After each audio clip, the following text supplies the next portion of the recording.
Oh, hi. I didn't see you there. Hello, this is the Angry GM. And thanks for hanging out with me on Sunday night while I just casually hang out, kick back, play some video game, or play a video game, not some, play a video game I have recently gotten a little obsessed with, and also just hang out with folks and test out this YouTube streaming thing because I have never YouTube streamed before. Um, and I am thinking of doing some actual streamed content in relation to my RPG stuff at theangrygm.com. But for right now, I am just hanging out and having fun. And I hopefully I am audible. I don't even know how to find out if there are people here. I'm told there are 5 people here. Hello, 5 people. And I hope that I am audible and the sound is good and visible. I can see that I'm visible. Um, but whatever. All right, well, we're just going to have to assume it's working. So, what I'm doing tonight, yep, I am being told I am audible and hello, and thank you. Okay.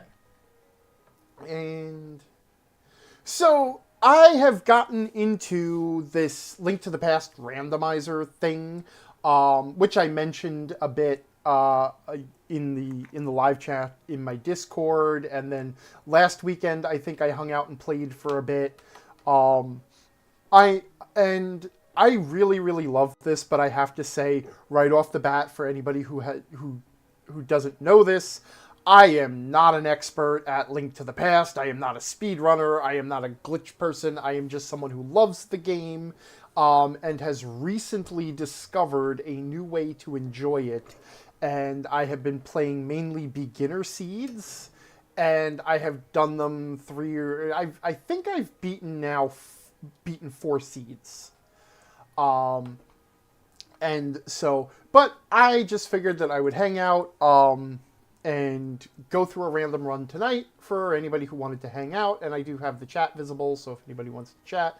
But mostly I am actually going to talk through the experience of it because I really enjoy it, and that's why I'm even going to start by actually grabbing random seed so that you can at least see what it... I say random seed, that's, a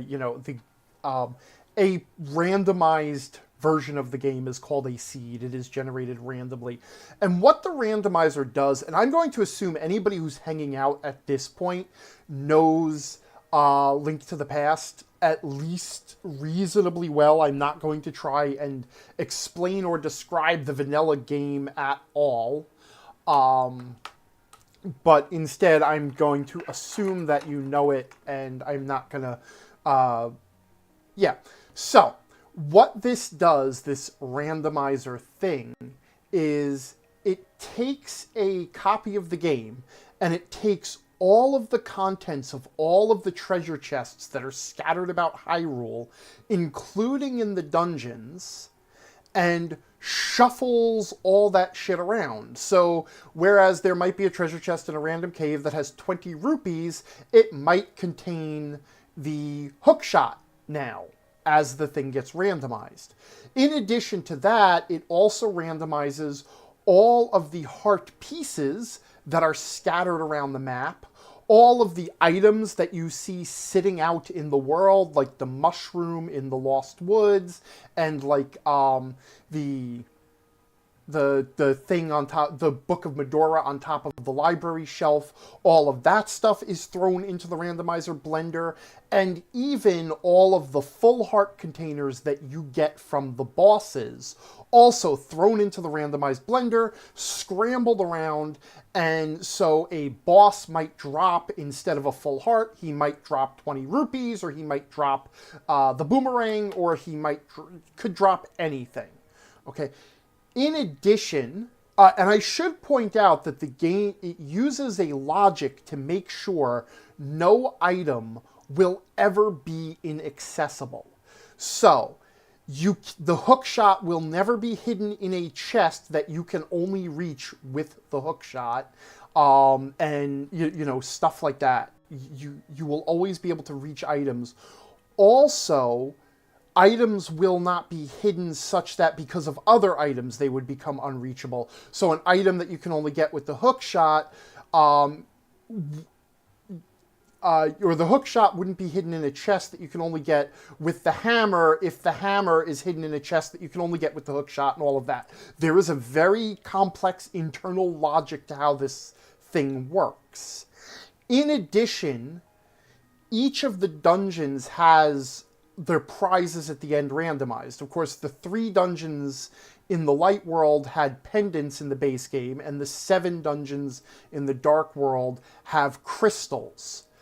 In the randomized version, the pendants and the crystals were all shuffled around. So the first crystal might be in the Eastern Palace, and the pendant of power might be in Misery Mire. Okay.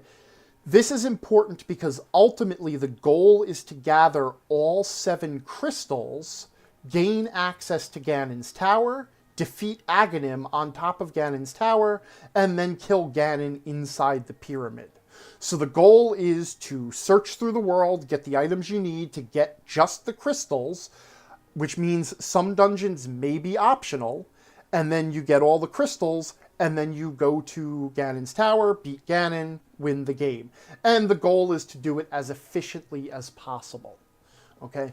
Now I'm going to go ahead and I'm going to generate a new random ROM right here now and download it and then start playing it blind. And so if you want to do this yourself, you can go to ALTTPR, that's a link to the path, randomized.com, okay, and go to get the ROM, scroll down to generate randomized games, okay. Now, in order to do this, you must already have a ROM of the game. And you must specifically have the version 1 Japanese Super Famicom version. And of course, you must have legally acquired it, which is why I can't tell you how to get that ROM. But after you have uploaded it, you will be able to download a randomized ROM. And there are all sorts of settings that you will be able to adjust. You can see right now that I'm just doing it on beginner, which ensures that you will get a beatable game even if you have not mastered all of the craziness that some of the people who play this game very well have mastered. Okay, so you can see here it says no glitches required, basic item placement, shuffled, dungeon items are standard, which means, by the way, that the dungeon items, which is small keys, boss key, the map, and the compass, will always be found in the dungeon that they belong to. That stuff doesn't get thrown into the big random pool, but it will be shuffled around somewhere within the dungeon. So the big key in Eastern Palace might not be in the big key room. It might be in that first chest you find in the ball cannon room. Okay, so you don't know, but the dungeon items will be restricted to the dungeons where they need to be found. And while items will never be inaccessible, there are a few weird cases where the big key for a dungeon might actually be in the big key chest because you never need a big key to beat the game. And in certain dungeons you don't need the big key to beat the dungeon. So I think Thieves Town is one where the big key yeah, I don't know which ones. I don't know it that well. Okay, so I'm gonna it's generating a new ROM for me. And when you do this yourself, if you ever wanted to give this a try, note also that it generates what's called a spoiler. And I'm not going to expand this. But if you ever get confused, you can always go back to the page that generated this by keeping an eye on this permalink and see where the items are. So if you don't know where to go because you're completely lost, you can go ahead and hit the spoiler thing and look at it. It also, there's a couple of quality of life improvements you can set and even change your whatchamacallit, the sprite avatar.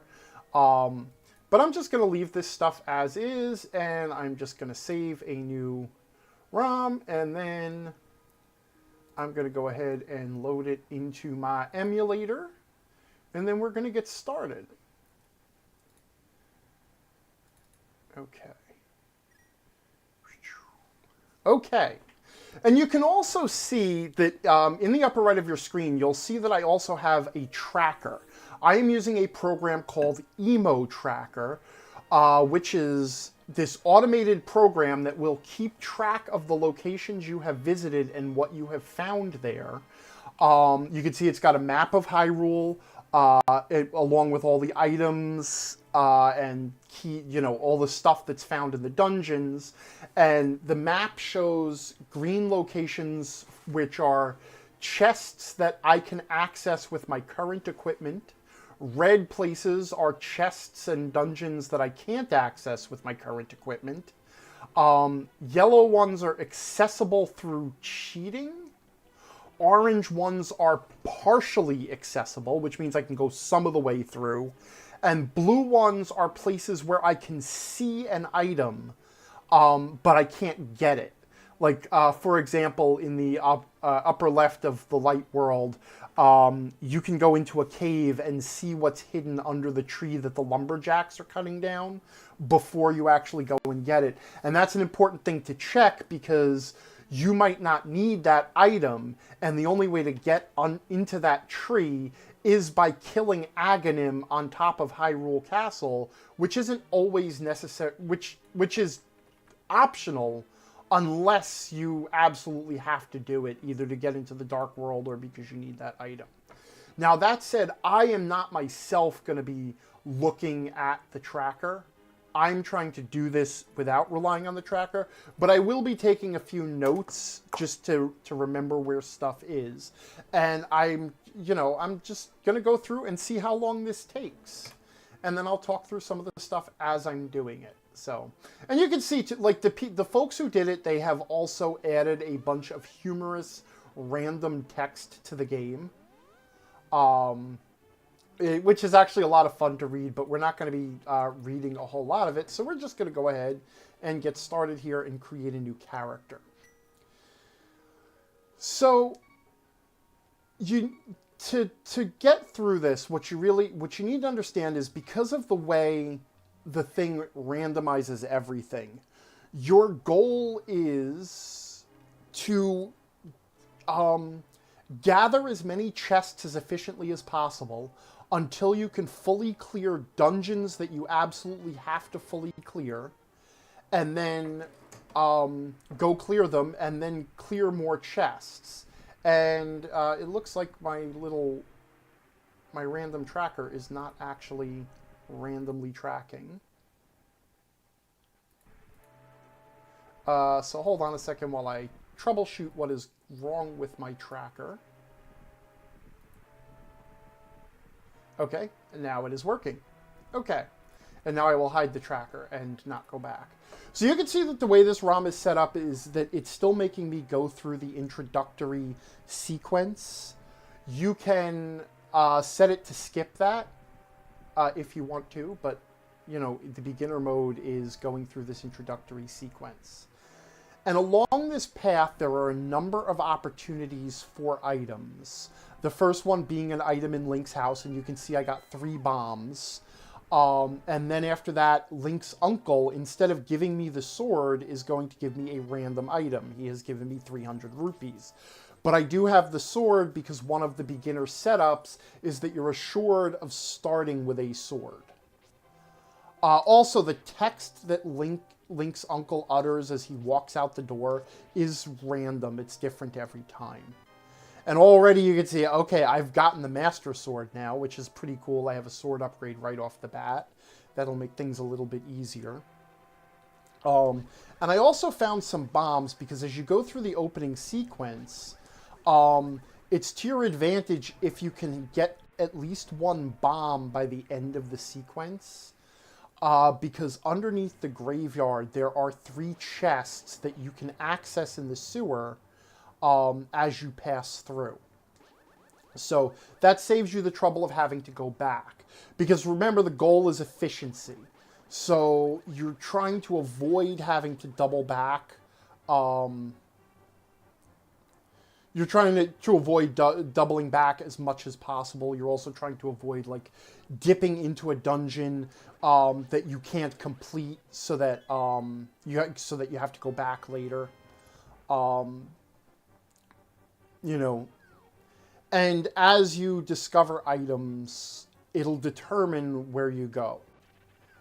The starting sequence is pretty much like you follow it by route. Or at least I've been following it by rote. And I should say, I haven't really been checking out much behind. There's a big community of the randomizer community is a big community, and they do all sorts of races and live streams and things like that. And they've really, like figured out how to do this in the most efficient way possible. Which I am not, and I haven't really checked out too much of that because I'm just trying to go based on my own knowledge of the game and figure out my own way to do this as efficiently as possible. That said, I have picked up on a few things through osmosis, just in, like reading help files to set up the, download the ROMs, set up the program, stuff like that. You sort of pick stuff up. And one of the fun things is that the fans have given all of the locations in the item or all of the locations in the world fun nicknames, and a lot of the trackers refer to them by nickname. Places like the Bonk Rocks and the Hype Cave. And I find that fun. But Fiddleback is asking if they have randoed any games. They have not. As in the creators of this specific ROM hack. But there are randomizers out there for all sorts of different...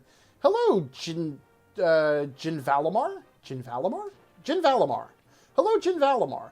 There are randomizers for all sorts of things. Numerous other games in the Zelda series. I know things like Ocarina of Time and Link's Awakening have received randomizers. I know there's a Super Metroid randomizer out there if you're into that. I know lots of Hollow Knight fans are really into the Hollow Knight randomizers. There is actually one randomizer that I would like to check out, and that is it's a Link to the Past Super Metroid randomizer where you have to teleport back and forth between the games. And in the Super Metroid game, you find items for Link to the Past, and in Link to the Past, you find items for Super Metroid, so you have to know both games backwards and forwards and flip back and forth between the two of them. And recognize, so when Samus finds the bow and arrow, you have to know that Link can now go into the Eastern Palace and then teleport to the Eastern Palace. And then when Link in the Eastern Palace finds the morph ball, then you can get past, I guess, for the first room or whatever. And you can see how excellent I am at this because I'm just bonking off enemies. So there are all sorts of randomized experiences out there for just about anything you can imagine. And right now you can see, having done this 4 times in the past 2 weeks, or probably 6 times, because I have also done a couple of seeds that I haven't actually finished. I just kind of petered out. It's not that I couldn't finish them. But one of the rats in this room has the key. And no matter which rats I go after, I always go after the wrong rat. It's like inserting a USB port, a USB drive. It's always the third way you try.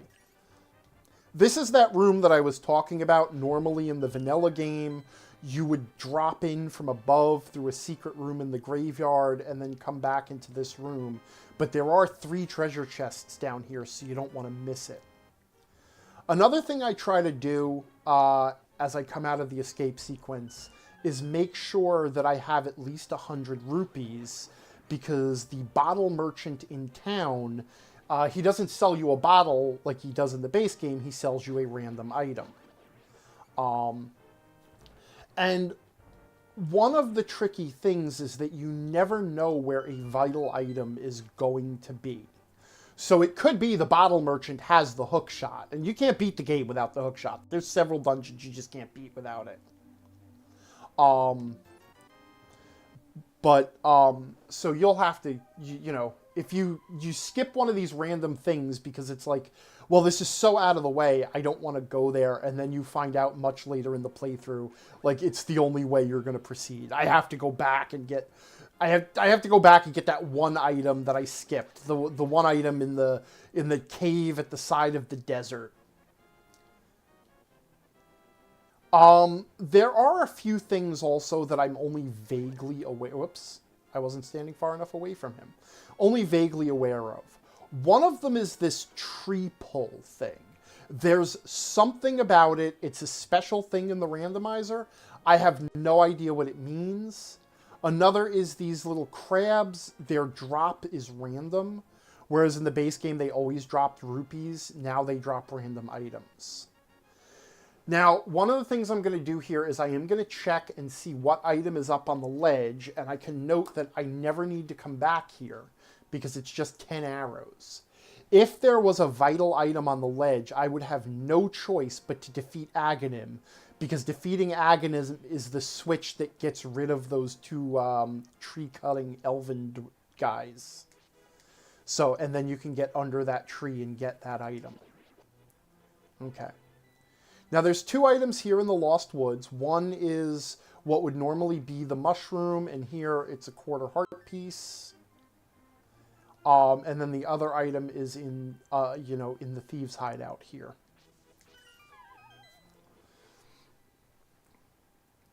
This is another example of an item. Like, you could go down into the thieves' hideout and get that item because it's visible from the ledge below. But that doesn't save you any time over just getting the item. So in this case, you just kind of grab it. In general, if there's an item you can see but can't grab yet, it's a good idea to know what it is. In fact, you know what? I am going to go back because I forgot something. And it's something I only discovered in a recent playthrough. But this dude down here, and I'm going back to show it off, this dude will tell you what item is in the purple chest. The one that shows up in the burned blacksmith shop that you need the thief outside the desert to open for you. And if it turns out that that's going to be a vital item, you have to go through and do that fetch quest.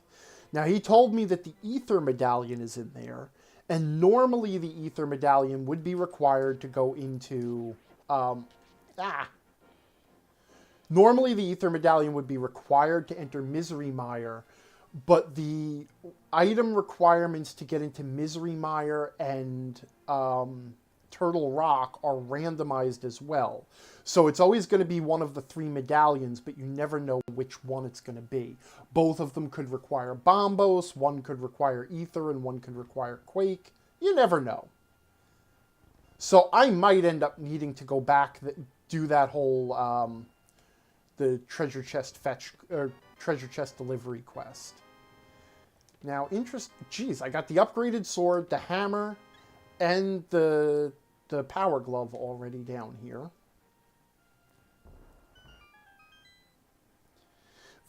So apparently Great Kate is commenting on the thief telling you what's in the purple chest. There are apparently a few clues and NPCs that will tell you where stuff is hidden. Another example is the Master Sword's pedestal in the Lost Woods has a random item in it. You need to have collected all 3 pendants to open it. But if you have the Book of Medora, and translate the text on the pedestal, it will tell you what's in the pedestal.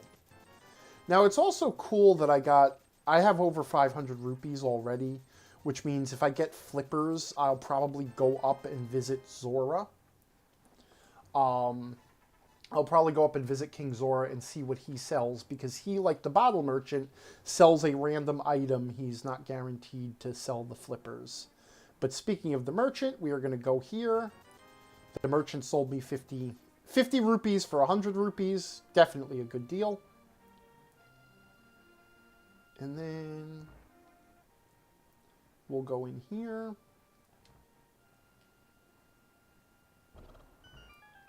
And get this. This is one of the chests that I didn't even that I didn't know about for a long time. This one's very easily overlooked. Then the other thing too is we go into the back of the tavern to get a chest here, which normally would have been a bottles. And because I don't have a bottle now, the sick kid in bed normally will give you an item if you have a bottle. I'm not forgetting anything here, am I? No, I don't think I am. So the sick kid will normally give you the bug catching net if you have a bottle. Here he'll give you a random item if you have a bottle, but since I haven't turned up a bottle yet. Okay, and the only thing on the library is a heart piece, so I never need to come back here. Once I have the Pegasus boots, I could get that item.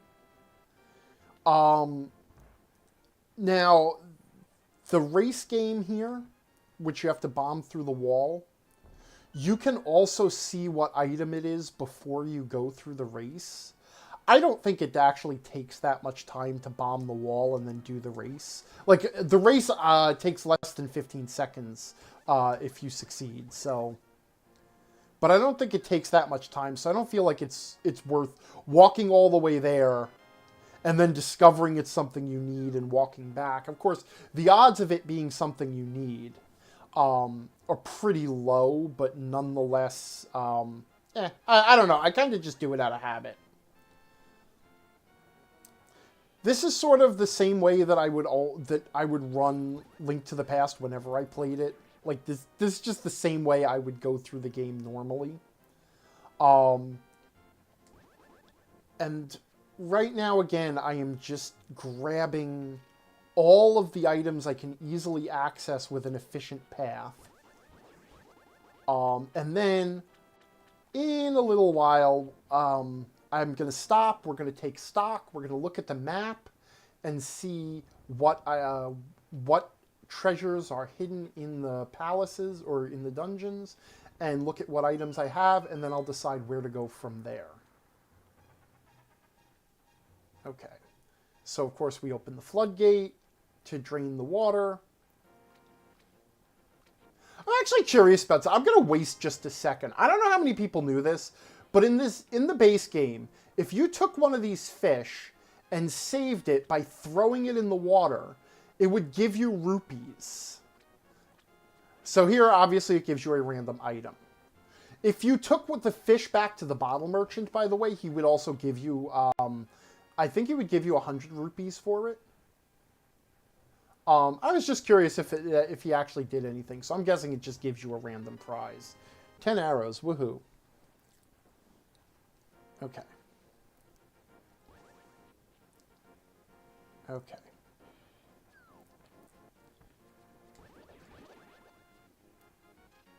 I actually really like having an upgraded sword early, because basically now I have a ranged attack.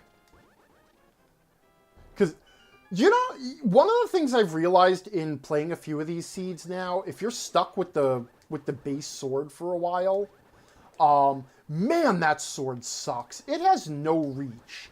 It's impossible to kill an enemy without just, like, bonking off of it 10 times first and taking a ton of damage. Okay. This is obviously a good cave because there's 5 potential items, and it's nice having the shield, but... Alright. And then the last place we stop is we go along the southern shore of Lake Hylia. Yeah, Link is just, like, launching lasers from his sword. He's like, everybody get out of my way! I will not be walking into anything. Thank you. Okay. Alright. So...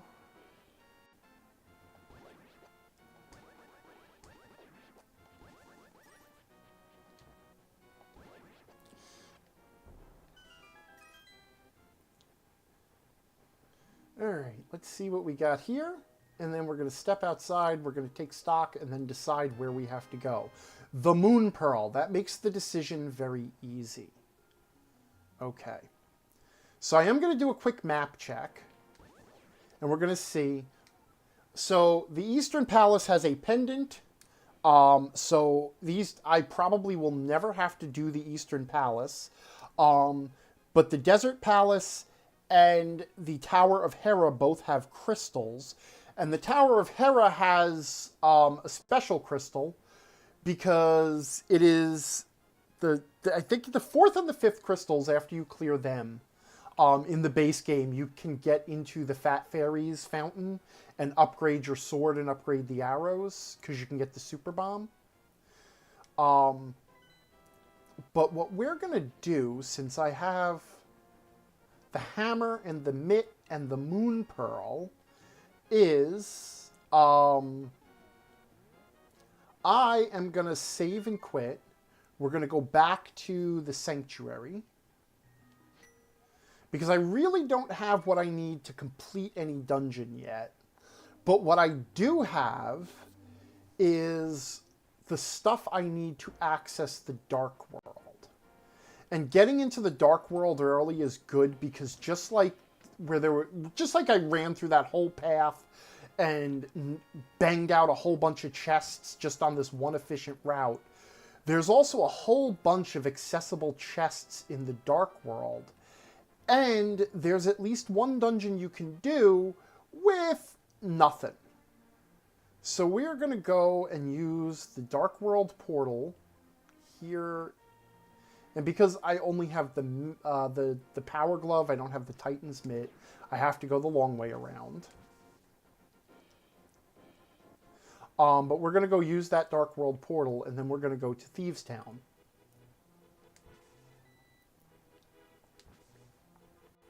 So, great Kay to sing. So, fun fact about the shields is that they're progressive in this game.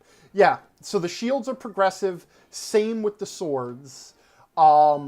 Basically, whatever shield item you find, it will always be the next upgrade. So you start with the basic shield, then the red shield, then the mirror shield, and you always find the fighter sword first, and then then the master sword, then the tempered sword, and then the butter sword. Okay. But now here we are in the Dark World, and we are gonna... Actually, you know what? I'm gonna do my map check right away here. So Skullwoods has a crystal, and Thieves Town has a crystal. Misery Mire has a pendant, but that pendant is one that will get Sahasrahla to give you an item. Swamp Palace has a crystal, Turtle Rock has a crystal, Palace of Darkness has a crystal, and Ice Palace has a pendant. Okay, so now that tells me which dungeons I absolutely have to do to beat the game. Okay, there's no avoiding doing the Desert Palace, Tower of Hera, Palace of Darkness, Swamp Palace, Skullwoods, Thieves Tower, and Turtle Rock. The other ones are optional unless it turns out Sahasrahla has an item I need, or the pedestal that holds the Master Sword. Now this gambling game, in the base game, it would have a piece of heart, but here it can have a randomized item, and as a quality of life improvement, the folks who designed the randomizer ensured you will always get the prize on the second pull. Okay, and you'll know it because it plays the da-na-na-na item fanfare. Okay. So you can see now, right off the bat, there's 3 treasure chests right here in Thieves Town. And then there's more, there are several more. But because I only have the power gloves, once I leave Thieves Town, I cannot get back into it. Not without taking a pretty long route. So even though I don't have much health, and this is going to be a big risk, and since I know I'm going to have to defeat it, we're going to jump into Thieves Town and see if we can beat it. And because I'm not, like, great at fighting the bosses, I usually like to have some potions on hand. Or at least have some more health than I have. But we'll see what we got. And the other nice thing is I do have the hook shot, which I rely on very heavily for stunning enemies and killing weaker enemies. And the hook shot is especially nice with the Stalfos skeleton guys, because they'll jump away from your sword, but not the hook shot. Okay. Oh,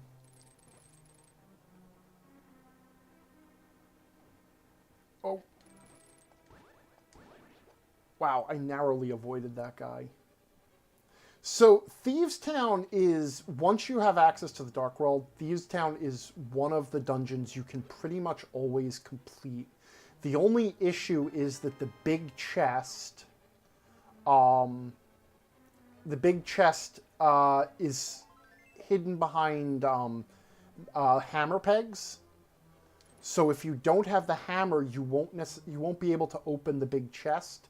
But that may not be an issue if the big chest has, like, the compass in it. Whoops. Alright, took a hit here.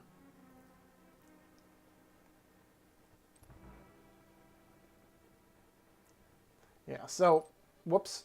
Of course, if you miss the skeleton, then you just end up pulling yourself along the, to the lantern. The other thing I really like to have, because I'm not good at things, is the magic powder. Because you can use the magic powder on the pinball bumper fairies. They're called the anti-fairies. That thing that just pinged off of me, that does damage and also takes some magic. They can be not only killed, but they can be turned into healing, damn it, fairies. By sprinkling them with magic powder.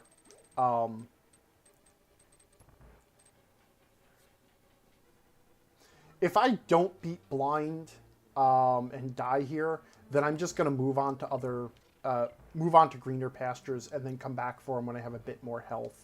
But it is possible I'll do it. We'll see. I hate to do that. I hate to not finish a dungeon in one... Like, the goal is you want to be able to get through a whole dungeon in one run. I want that heart.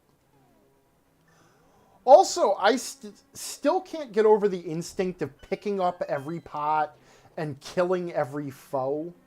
And part of it is just because I'm timid. Because I'm not great and tend to just, like, bonk into enemies a lot. So I tend to try to just clear the room and make sure everything's dead. But if you're going for speed and efficiency, you really don't want to kill everything, pick up every drop, pick up every pot, what have you. You really want to spend time avoiding damage, especially once you start to play more advanced seeds, and then you're not even necessarily assured of having a sword. Learning how to just dodge around enemies is really useful. I say, theoretically. Hypothetically, dodging enemies is really useful, but I have no practical experience to back that up. We have a key, so we can go ahead and just open this room here. Another thing is learning which... Ooh, the bow. Still need the lamp, though. Because the bow... The bow and the lamp will let me finish both the Eastern... Oh, the Eastern Palace I don't have to do. But the bow and the lamp will let me finish the Palace of Darkness. That's okay.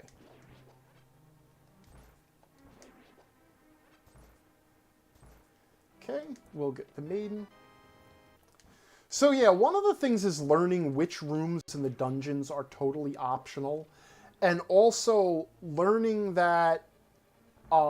this is something that trips me up a lot in the Ice Palace. But there's a critical path through the dungeons, right? There's a way that you basically... A minimum path you have to take to beat a dungeon.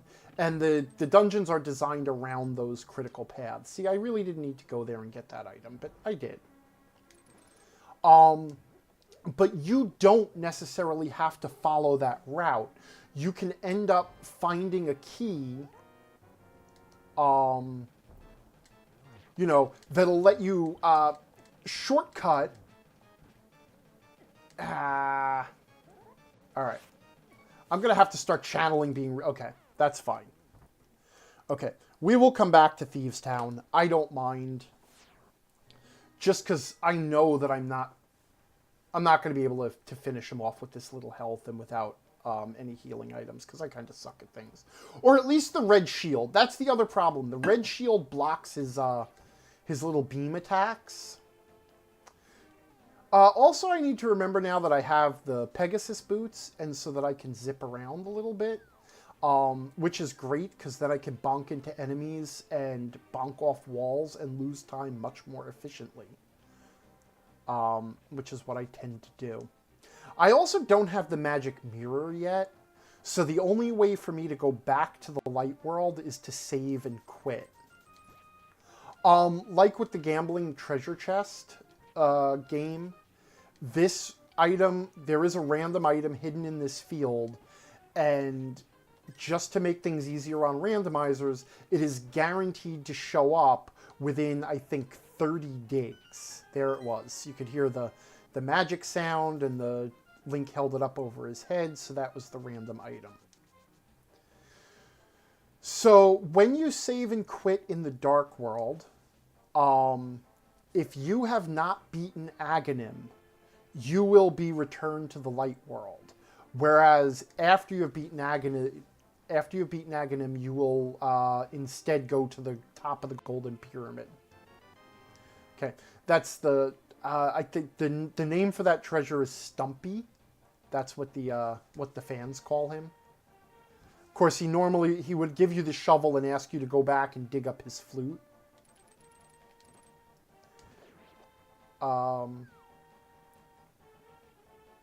Okay.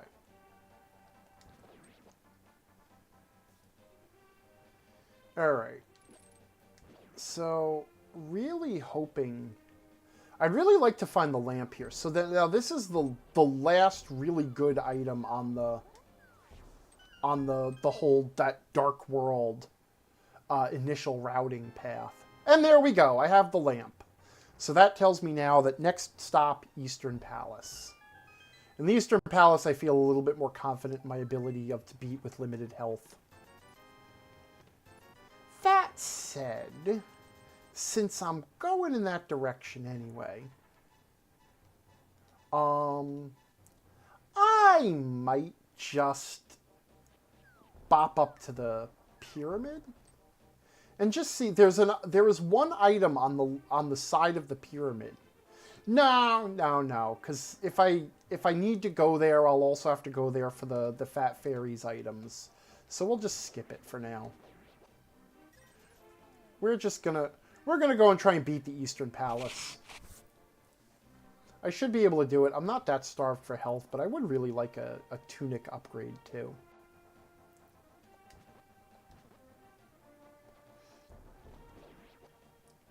It is also a little bit easier to... for the Eastern Palace, I like to actually have the mirror to teleport back to the start, just to save myself... Damn it, I hate those blobs. They do a butt ton of damage. Everything in the Dark World hits hard. And I hate that. Also, I didn't know this, but if you get hit, the monkey will leave. And then you have to go back and get him again. So we're going to open the Palace of Darkness here. It does have a crystal in it, right? Oh, good. Alright, and hopefully there'll be some good stuff in here. Palace of Darkness is one of the more item-rich locations. I think it has something like 6 or 7... I think it has something like 6 chests. So it's a really good dungeon to visit. That said, you don't want to go into it if you can't complete it, but it is good to, but it is a good location to check. I think the Swamp Palace also has a lot of items. I always forget that the switch is up here in this one. Also, I really could use some hearts or a fairy or something, or I wish I had my magic powder. I also hate how you cannot avoid stepping on that switch and closing the door.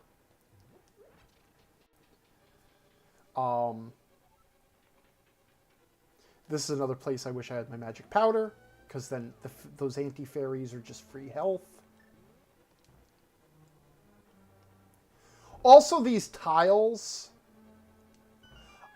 they do have random comments, but they will also tell you things that you might not realize about the game, like how certain enemies are only vulnerable to certain items, or how certain obstacles can be passed with the hook shot instead of the item you think you need, or stuff like that. Also, if you... I hate these guys. Also, if you turn hints on, because that's with hints off, if you turn hints on when you download your randomizer, you will get more specific hints, but they're also a little bit arcane, because they give you sort of cryptic hints that are based on how the randomizer works. Like, so I was advised not to turn them on, and so I haven't, because the non-hint options are apparently better for beginners. Now, this is an interesting thing, because the first time you come through here when you play the vanilla game, you don't have the hammer and you can't do this. But coming into Palace of Darkness with the hammer already equipped means you can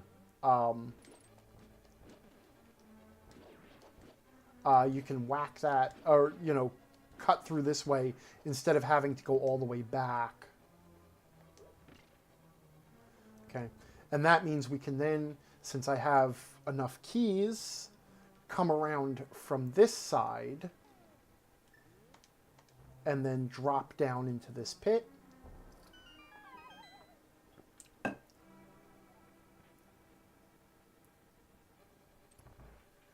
In the end, I'm still going to end up having to go back to the beginning, because of how this whole little loop works. But it's kind of unavoidable.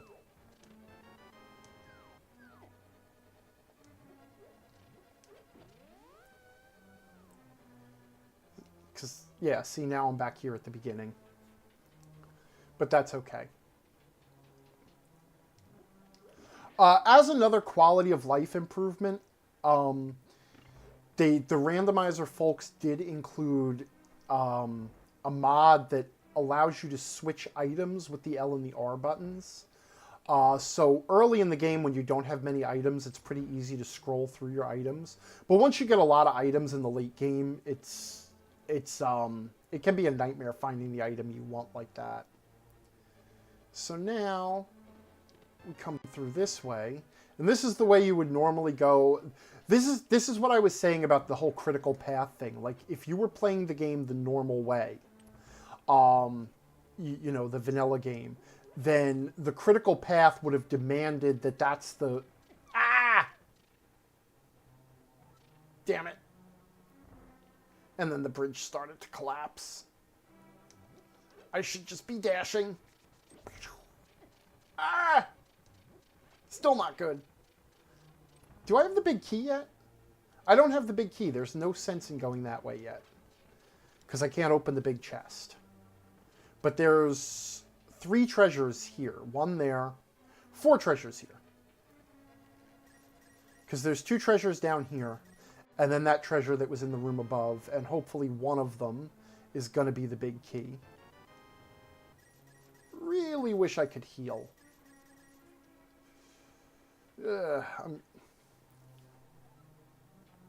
Okay. Alright, you guys. You guys are not... Just let me get at the chest, thank you. You could have dropped more than 1 heart. Okay, I got the big key.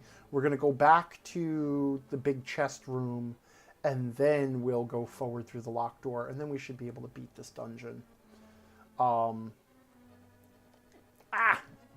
Though,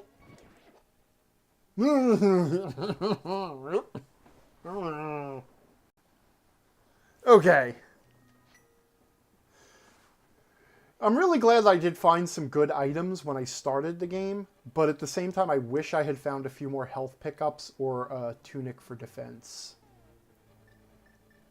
Not to be ungrateful, but it was nice being able to go right to the Dark World. But, you know, that's the joy of the randomizer.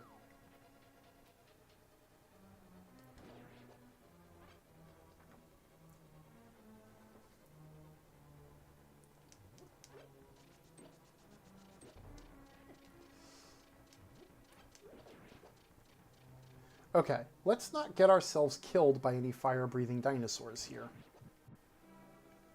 But at the same time, let's hope that they drop hearts. I also have lost track of the number of items that I have picked up, because one of the things you are supposed to do is keep track of how many actual items you have turned up versus keys and, you know, dungeon items and things like that, so that you know whether or not you cleared out the dungeon, because hypothetically, you could recognize that you have gotten all the good stuff there is to get out of the dungeon, and then do it even more efficiently. But again, that's for people who know what they're doing. Or at least know what they're doing more than I. Who still gets lost going through this little dark maze sometimes. Okay. So hopefully, I can beat Helmasaur King. I'm picking up a few extra things because I'm really hoping for some hearts here. Ooh, magic boomerang. I like the boomerang. Of course, the boomerang is better when you don't have the... whatchamacallit? The hook shot. And here's a little pro tip from me to you. This is one I discovered on my own, is that you can throw a bomb. You know, you get the little bumper monsters to all stack up there, and then you can throw a bomb and knock them all in the pit to make that easier. Another thing is, because I picked up the Cane of Samaria, I don't have to push a bunch of... I don't have to push the statue to get up there. Angry did not beat Blind. Great Keith. Angry has decided that Blind gets to live just a little bit longer because Angry doesn't have enough health. It's all good.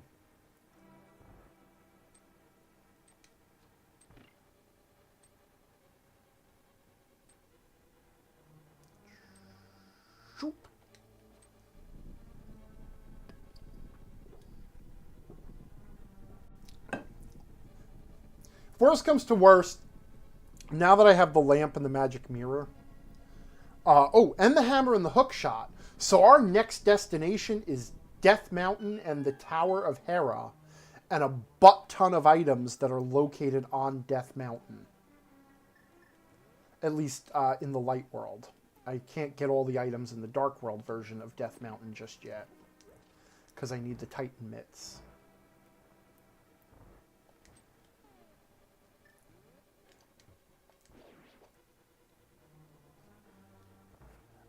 Math12 is asking, am I Grunkle Stan? I am indeed Grunkle Stan. I hate this room. So this room is one of the rooms that's locked until you kill all the enemies.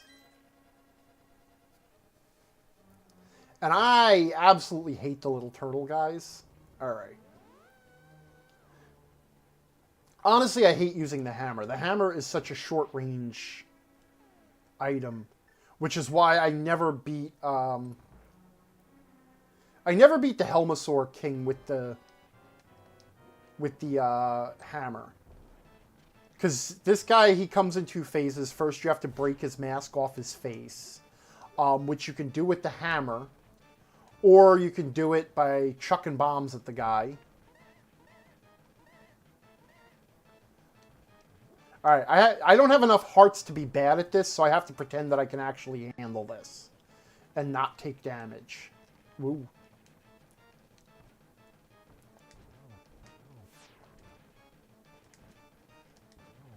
All right. All right. I do bomb strats? Is that a term? Because I don't know what I'm doing. Is bomb strats what the cool kids call what I just did? Yeah, that was accidental. Math 12 is saying sick boss kill. Yeah, I looked like I could play the game for a minute there. That won't last. All right. Oh, I don't have the magic mirror. That's right. Oh, but I can still get to the Tower of Hera. All right, so it's savey quitty time. Save quit time, back to the light world. And we are going to go up to Death Mountain, starting at the Sanctuary. Next, you'll be Pegasus walking through Hookshot Cave. Will I? That sounds awesome. I still have to learn how to hover and do fake flippers and all those other cool things that the kids do. While we're here, though, there is an item that we can get by bonking off the rocks. Actually, the name for that's what they call bonk rocks. All right, and now we'll head up to Death Mountain.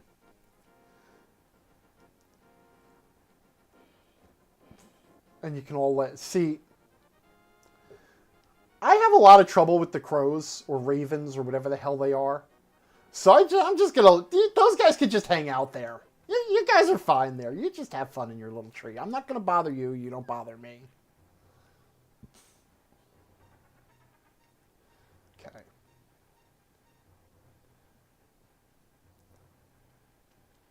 Yeah, and then we'll find the Chris Houlihan room, right? Math is 12 is insisting that I can learn how to fake flippers. Oh, the hook shot sprint stairs glitch. Yeah, that's. Oh, I do that all the time. I just, you know what? Honestly, I'm hustling right now, so I'm doing this stream to trick people into having races with me for cash, and then I'm gonna reveal that I'm actually the shit here. That I can I could do like a major glitch, you know, like 10-minute speed run. Wait, are you walking through the wall? Wait, how did you get to the ending screen? All right. So this is one of the things that takes a little bit of extra knowledge of the game, because normally to reach the Tower of Hera, I would need the magic mirror. I would need to use the Dark World portal and then use the magic mirror to come out of the Dark World to get up there. But the hook shot allows you to reach Eastern, the whatchamacallit, yeah, Eastern Death Mountain, and then the hammer lets you get back to the west. This is a cave that the cool kids call Paradise. Ooh, the Book of Medora, which means I can do the Desert Palace. Yeah, I can full clear Desert Palace now, so that'll be the next destination. Okay, so this is a cave the cool kids call Paradox Cave, because when you, based on the locations of the caves, when you drop down that pit, based on the locations of the kids call this Paradox Cave, and I'm talking about it like I'm an expert, and then getting killed by the same friggin' Moldorm 20 times. Which is, of course, just a prelude to the main course, because I'm going to have to go fight the real Moldorm.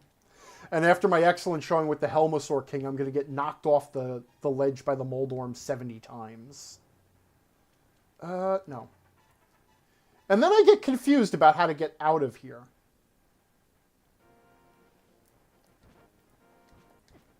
So, because we now have to go back in the way we came to get... I didn't tell the Paradox Cave story. Some of these stories are the same stories I told last week, which I guess we could consider was a practice run for a beginner stream of this game. But yeah, Paradox Cave is called that because you drop down the pit and you end up in a cave entrance that is located higher up. Speaking of Book of Medora, well, first let's get the spirally cave.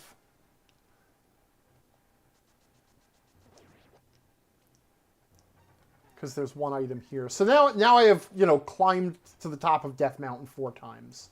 Because this will end up putting me back down at the bottom. But that's okay. There's one more item here. The Book of Medora also lets you translate the little... There's 3 tablets. Ooh, finally a bottle! And since I have the mushroom, we're going to be stopping by the witch at some point and just filling that up with some shit.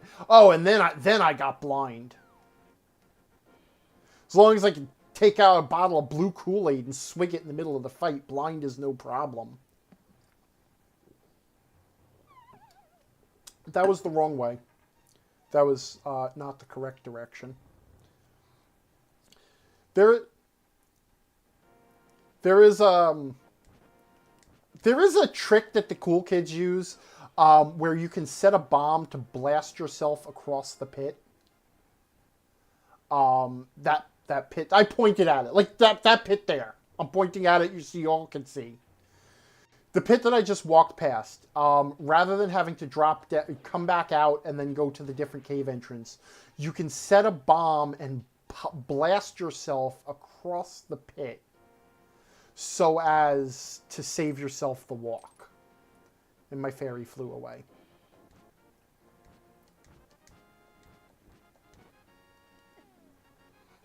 Yeah, Math is pointing out there's a skip like that in the Ice Palace too. Which, again, like I said, I'm aware of a lot of this stuff just because I like to watch YouTube videos. Though I'm not really into speedrunning, to be totally honest. I'm more of a scenario design wonk. It just fascinates me how the game is put together and how like critical paths are designed and how the dungeons are designed and stuff like that. I will never be an execution guy. I'm too old to be an execution guy at this point. Though it was just my birthday, and every year for my birthday, I boot up the original Battletoads on the NES and just make sure I can still beat the Turbo Tunnel, to make sure I haven't gotten old. So I am still not old. I mean, I can't beat Battletoads, but I can at least still beat the Turbo Tunnel. Which is not something a lot of people could say at any age, so, But that said, I will never be an execution guy, and although, like, the pixel-perfect ways to blast through a game as quickly as possible. I don't need to go down... I hopefully don't need to go down there. Because I already got the big key, and I don't have a key. But that's okay. So that room downstairs, if you're lucky, ends up being optional because it's just got the map or the compass or something in it. Because otherwise, the room with the hovering tiles is a pain in the ass.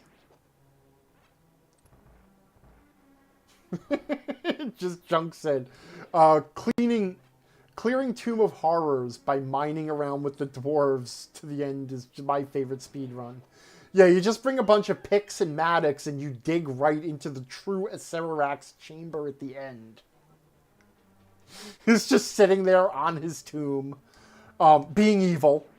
Which, actually, that's not true, because the whole thing with the Tomb of Horrors was he wasn't even being evil at that point. He had gotten bored even with being a lich, and so he was just sleeping in his tomb at this point. And then a bunch of heroes show up, and then just start, like, tearing the place up. And even then, he put out, like, the fake Acererak to trick people into thinking he was dead, just so that he could get a good night's sleep. So, at that point, you are the asshole in Tomb of Horrors. Like, the evil lich was no longer a threat. He discovered immortality sucks. All my flesh is rotted off. I still have all these spells, but they bring me no joy. I just want to sleep my eternity away. Math said, I never knew you could hookshot those blue and red pegs. I discovered it by accident a week ago because I ended up in the exact same position and I missed hitting the crystal switch with the hookshot. And then I was like, holy shit! That was good. I waited until the exact right moment just to jump right on Moldorm's damaging front part. Yeah. Oh, damn it. This is it. All the time I gained by actually looking like an expert at killing the Helmasaur King. This is where I lose it now. We're in it for the long haul, folks. Smoke them if you got them. Go grab a cup of coffee. Whatever you got to do. Now's the time for a potty break. When you come back, I'll still be fighting Moldorm. I really don't need to pick up the hearts every time. That's another, like, just another video game instinct that I can't get rid of, is if I have the opportunity... Would you get out of the way, please? Alright, that's as out of the way as you're going to get. Is, like, if you have the opportunity to go in with full health, you must do so. It's like, you know, like, you won't... You're playing the original Mega Man, or one of the old Mega Mans, and you won't go into the boss hallway until you have farmed the health. Even if you're going to fight Toadman and you've done it like 1,000 times, you still have to farm the health.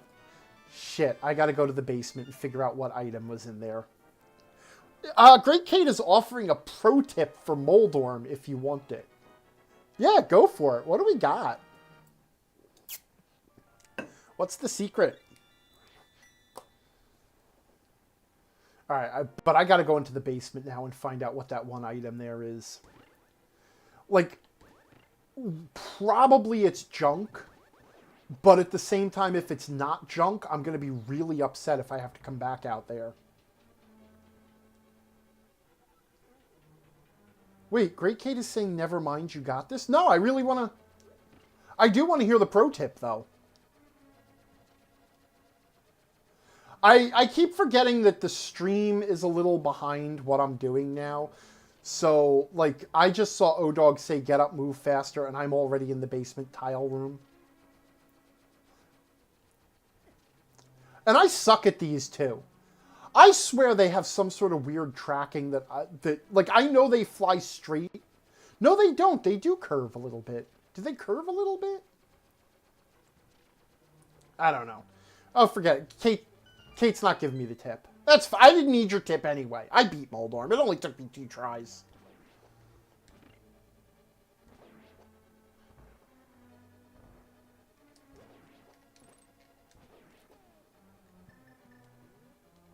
I didn't want your tip anyway. Oh, I'll write my own tips. Yeah, we knew that was coming. Alright. Save and quit. We're going to the Desert Palace because we can get in there and we can clear it.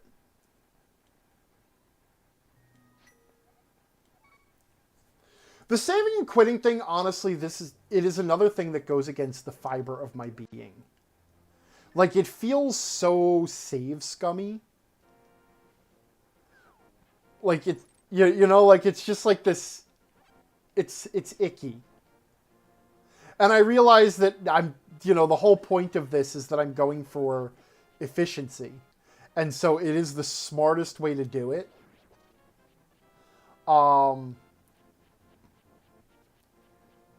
But nonetheless, I don't like it.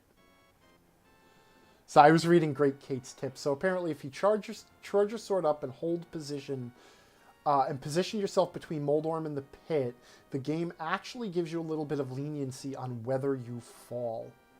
I actually can't figure out, like, the game obviously has some coyote time built into it. Because when you're at an edge, or even if you get squished a little over the edge, it still kind of lets you drag yourself back. Sometimes, and then other times you fall. Maybe someone in the chat knows the answer. This is a question that I would love to have the answer to. Okay. What is it?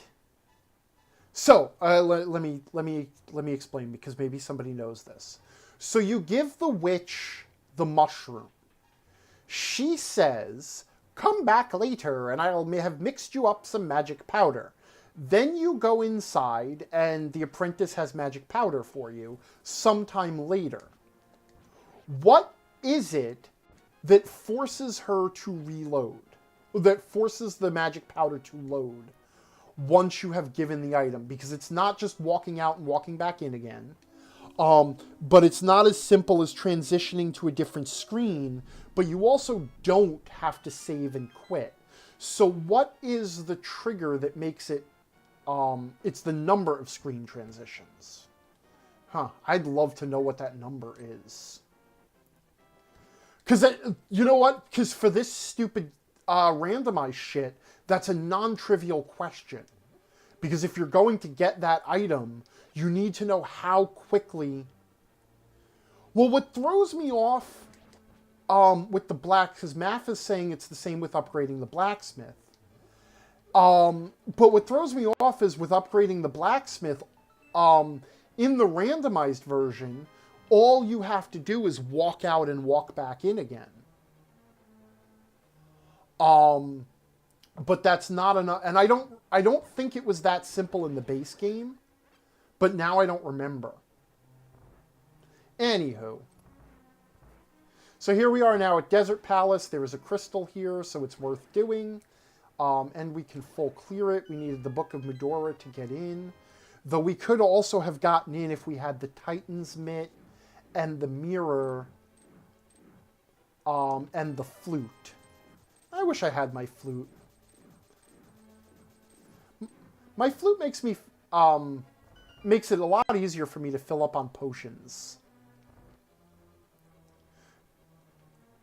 Which, man, I'm really a pussy about that, huh? It's like, man, I wish I really need some potions. If I had some potions, it would all be different. I need some potions that I could kill blind, and then he would knock me over and take my lunch money. And here, again, stupid instinct, because there is no reason for me to actually grab the map. I should have just walked in the door and then noped right the hell back out, but, you know. Most of me being efficient is me fighting my own nature. It's like, oh, that's just 5 arrows, but if I don't pick it up... Ow. I say ow like I felt that. Actually, though, I gotta say, this is a pretty good run so far.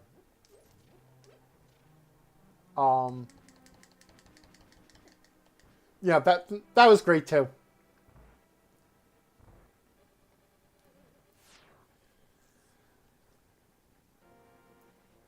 Yeah, Kate is, or Great Kate is saying, misspelled Kate, is saying, oh, fire rods, sweet.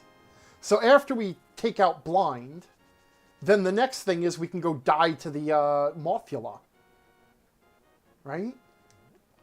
Yeah. Do I need to do, yeah, I do need to do Mothula. Yeah, we might as well go let Mothula kill us. That'll be fun.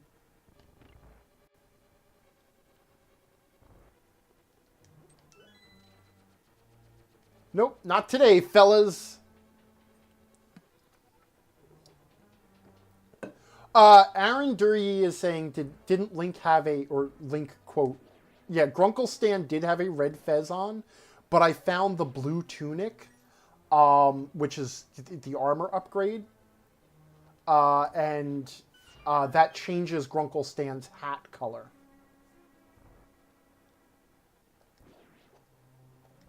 Right, I don't need to kill everything, just need to get the key and go, and not get electrocuted, or laser back surgery. Oh, jeez. Math 12 apparently does the thing where you get it to randomize the bosses in the dungeons. Yeah. Yeah, oh, right, I have Fire Rod now.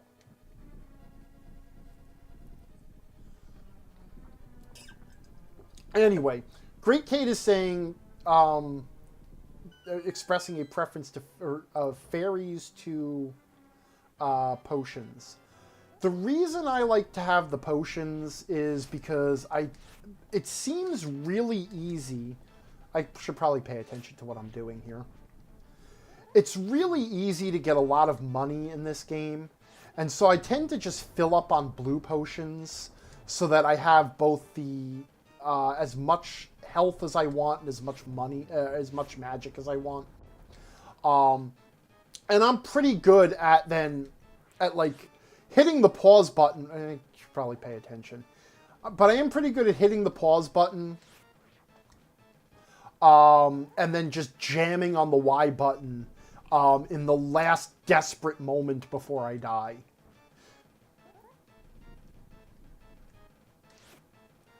Okay. I should probably stop trying to do the spin strike and just... Yeah. Yeah, he just needed one more hit, so I didn't need to be fancy about it.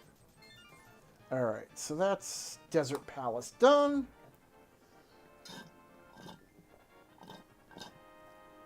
Okay.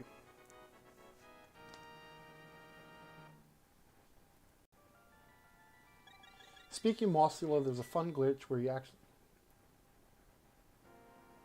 actually doesn't take damage from the Buttered Sword or the Tempered Sword spin attacks. Is that true? I'm kind of glad you told me. Not that I would... I cannot even imagine being able to charge a spin attack against Mothula. If you stop to charge a spin attack, then you take spikes to the face.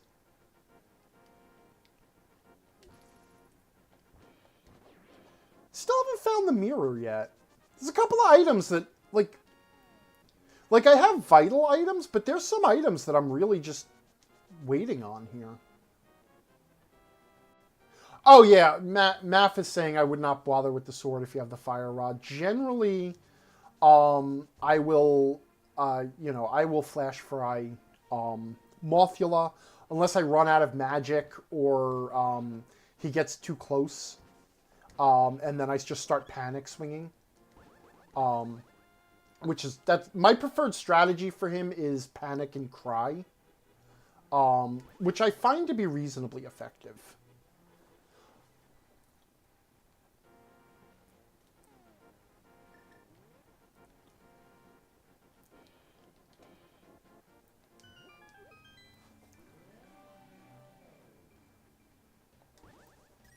Fiddleback is pointing out a lot of red yet much work to do. It depends.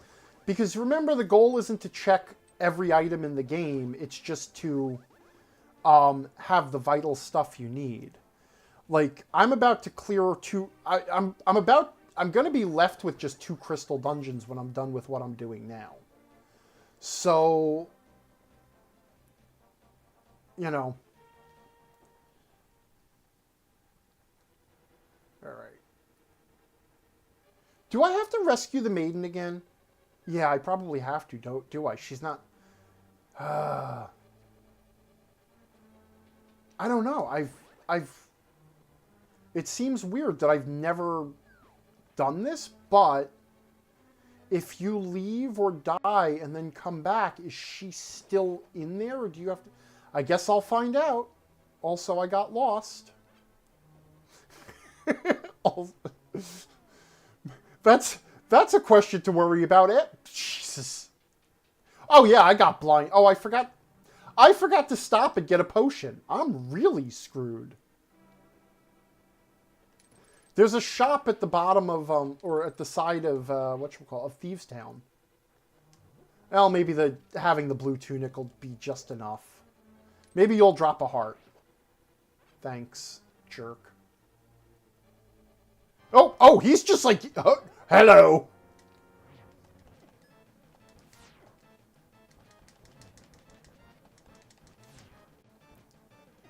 Ah.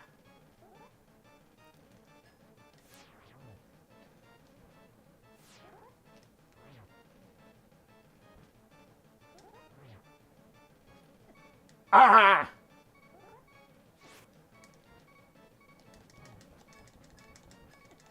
Oof, that was really close. Damn it.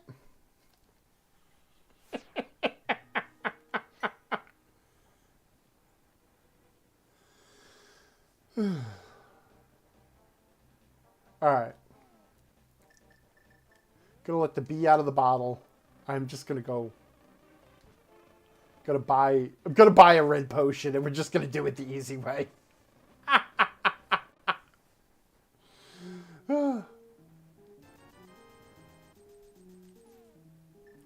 Though to be fair, that was awful close. I almost had it. If I had been a little more like rational and not just went into panic swinging, I might have pulled it off.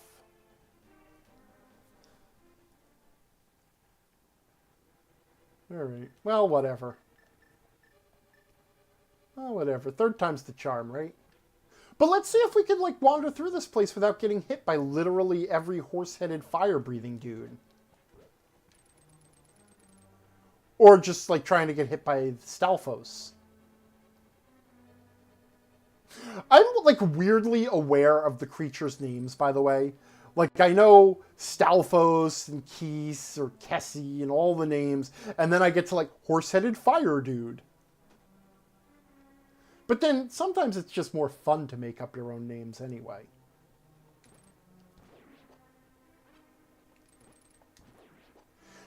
So way back, I'm going to date myself now. The original Legend of Zelda had this absolutely fantastic commercial where this guy was, like, wandering around, and he was just, like, in this weird voice... He was mugging and saying the names of all the different... Well, see, now... Yeah, we're just gonna... He was just mugging and saying all the different names of the creatures found in the overworld. And he's like, look, eat Octoroks, Tektites, levers. Which is, you really, that's something that never leaves your memory once you know it.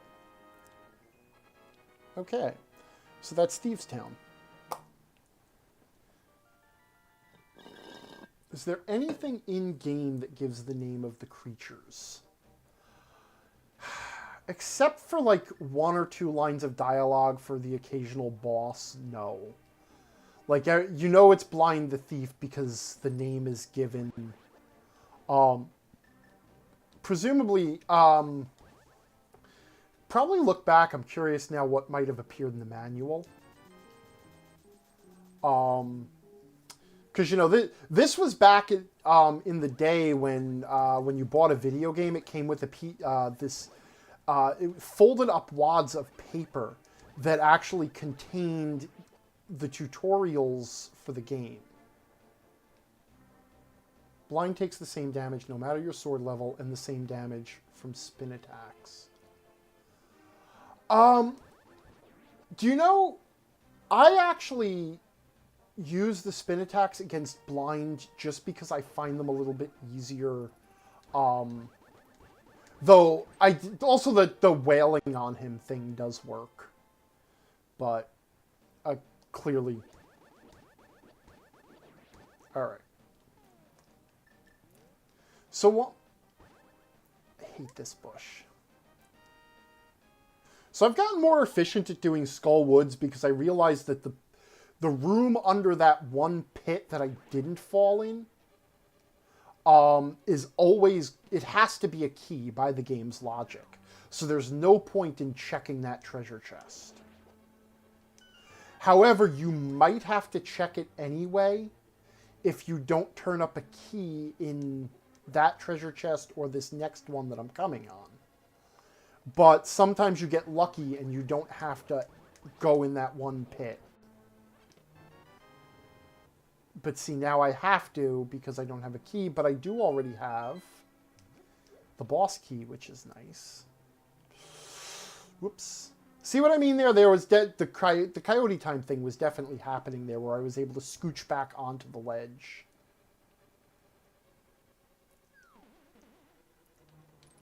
Ah! Right, right. Also need to remember that the... whatchamacallit, the hook shot does not work on those, the mummies. I want to say they're called Gibdos. I seem to remember that that is their name.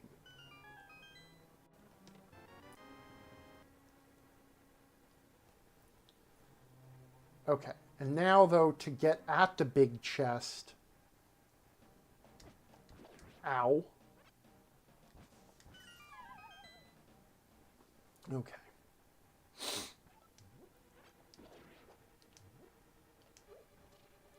Okay, yeah. Yeah, I'm just an idiot. Link's kind of a clumsy fucker, huh? Actually, it's Grunkle Stan. If I was playing as Link, this would be fine. It's the fact that I'm playing with this elderly scam artist. That is clearly the problem. I'm not bad at this. He's just, you know, he's not very athletic. Yeah. Oh, good.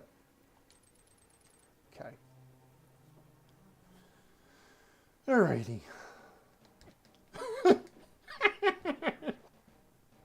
Oh, we meet again.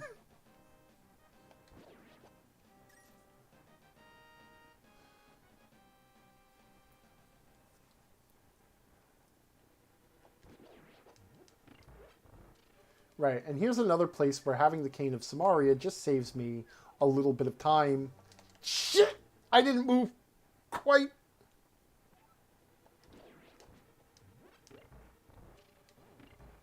I took too long. The wall master got me. Even though he now comes out of the ceiling. The giant hand is a wall master because in the original Legend of Zelda, he... Actually, that's fine. Actually, that probably was efficient. Yes. That time I let him grab me because that was the more efficient route. That was quicker than walking back to the door. Actually, I don't need this key, do I? Oh, but having an extra key does help me because there's a mummy I might not have to kill in a pain-in-the-ass-to-kill mummy room. Alright. Anybody have any hearts under them? Yeah, because the heart is located in the skull. Grunkle Stan also does not understand basic biology. Okay, and then through the invisible maze.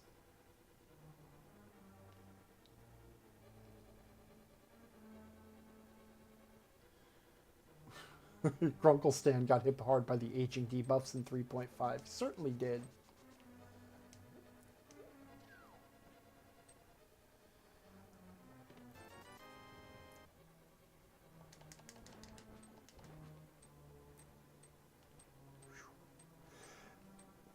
If I wasn't so worried about conserving magic, because I don't have a magic filling potion, and I really do want to have enough fire rod to go down.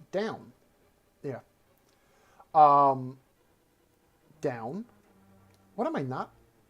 I'm not hitting the invisible doorway.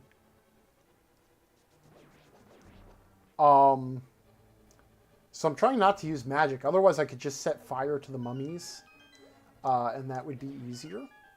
Because I also don't have the half magic upgrade, which halves your magic consumption,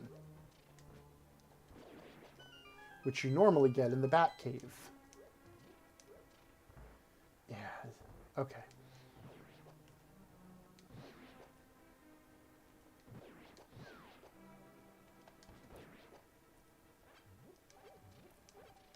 I thought there was always a full magic.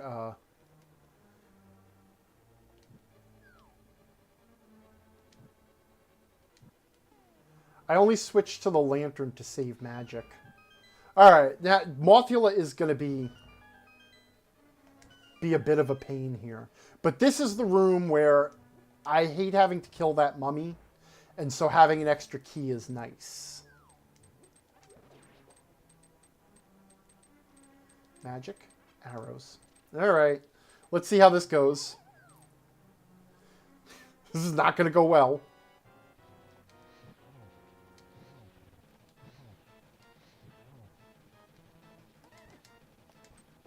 Well, all right.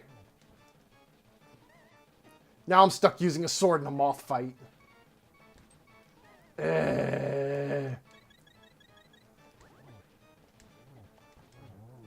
Okay. I'll take it.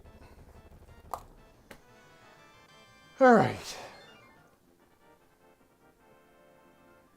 The issue is, though, that now I have not really picked up any other items. So, that ain't great. Yeah, I'm kind of hurting for items now, aren't I? I can't do Swamp Palace because I don't have the flippers or the mirror. I can't do the Ice Palace because I don't have the Titan's Mitt. So I can't even get in there. Same reason I can't get into Misery Mire. Not that it matters, those are pendant dungeons. I can't get into Turtle Rock because I don't have the Mitt. So yeah, now I'm kind of stuck flailing around randomly for items. So what we're going to have to do now... first step, let's hit Eastern Palace. I think there's like 3 treasures in there. Plus Sahasrahla has 3 more treasures in his house. And there's usually something good. So that's going to be my next move. And hope that I get something that opens a path. I can't... because I'm still working hard not to actually look at the tracker. You know what I am going to do, though? I am going to... This is a little bit of a detour, but not much of a detour.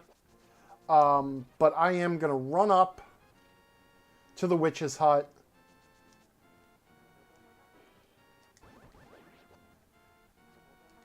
Because I'm going to want at least 1 blue potion anyway. So... I'll need it at some point. And I don't have the flute, so it's going to be a long walk. Plus, I can give her the mushroom. Okay.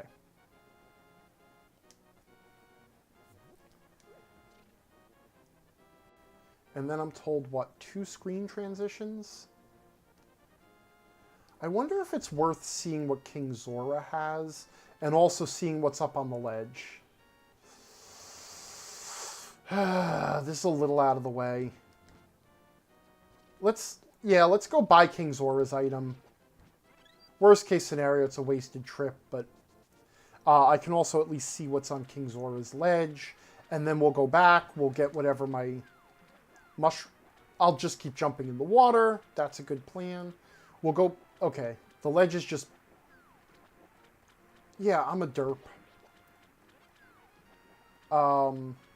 And then I'll get my item from the witch. I'll fill up a blue potion.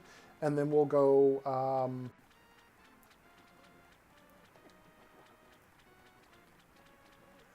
I wonder if it's quicker to save and quit out and then run back to the witch from the sanctuary and then do the Eastern Palace. Maybe he'll give me the flippers. Wouldn't that be sweet? Maybe the flippers are just vanilla. Okay. Well, that's cool too. Alright, because I feel like...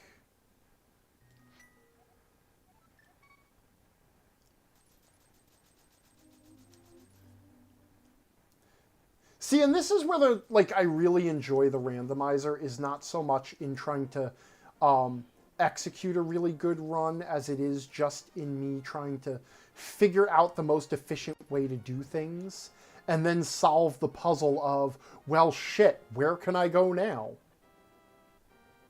So, also taking into consideration what I'm actually capable of. Because again, if I don't have some potions, I just don't have enough hearts.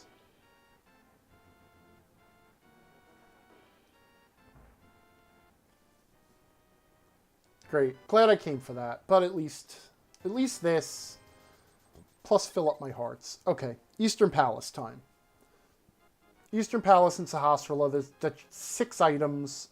Somewhere in there should be something good. Mirror, flippers. It's got to give me something. Otherwise, I'm going to have to start, like collecting all the random little one-off items that I've been ignoring. And even then, oh, I don't want to have to look at the tracker. That's shameful. All right, let's not plan for the worst. Let's just go and see what we.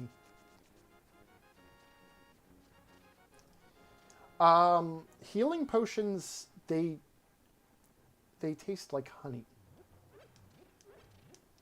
At least in the Angryverse, there are some standard potion tastes, colors and viscosities.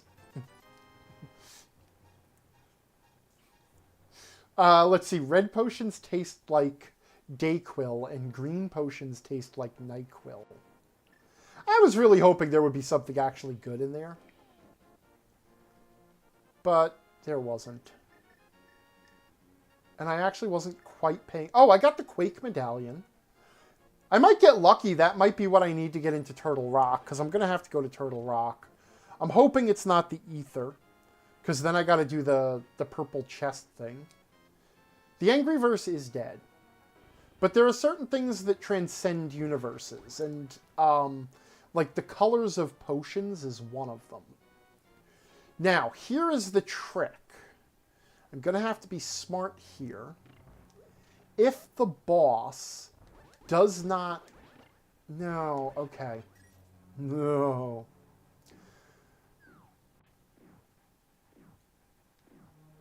Oh, damn it. If there isn't a good item somewhere in this dungeon that opens up a path, then I have to consider that any random one-off item, any random one-off... Oh, the blue potions taste like Listerine.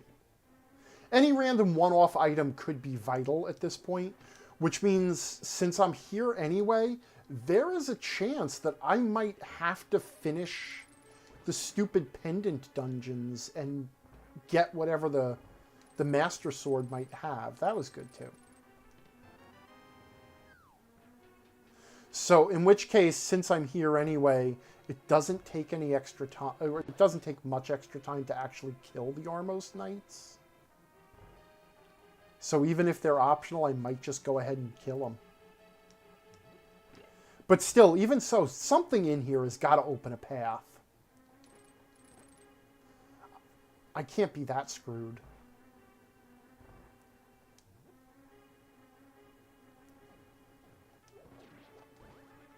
This is another one of those rooms where I know people have a trick for it. There is a trick to kill the skeletons without them spawning.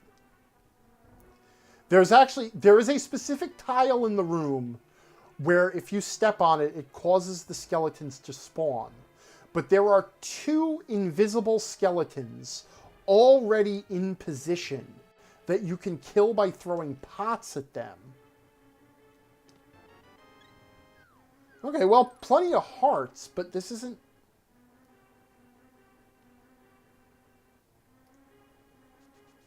Wait a minute, hold on. Is the Butter Sword a fan name? I thought I just called it that. Or are you just imitating me?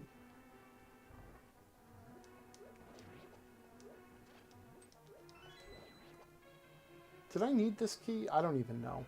I'm not even paying attention. Is the Butter Sword what everybody calls it? I just call it that way as a combination of its, because of its color and because it's a play on a butter knife. Huh. I wonder if also I didn't hear that at some point somewhere and then just like steal it and then have source amnesia. So that's possible too.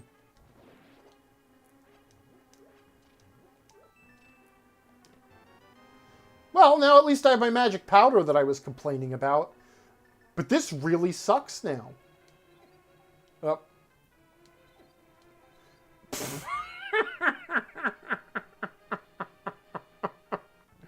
Oh, this is done. It's done. I'm out. Alright, I'm just gonna finish the dungeon. I don't even care. I don't know what to do now. Now I'm screwed.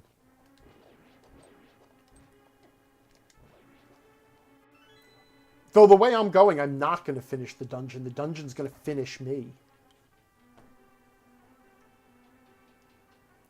Things were looking so good, and now what? Alright, you know what? I don't even need you, fairies.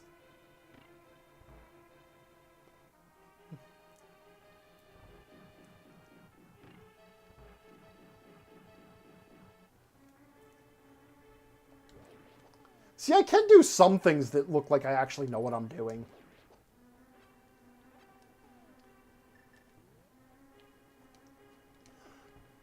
Like that. See, I know what I'm doing, missus. Aye.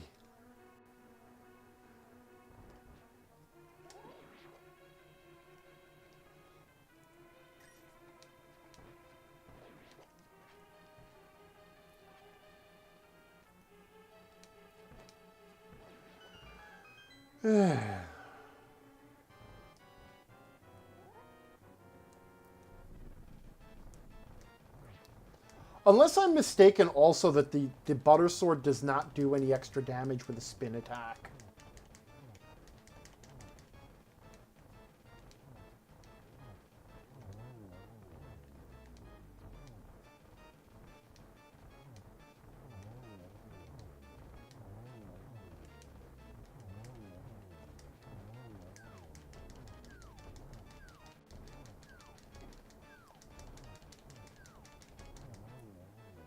Yay!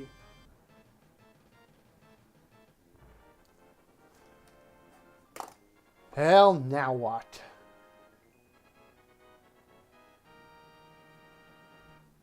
Now I'm trying to think. I'm not even sure where I haven't gone.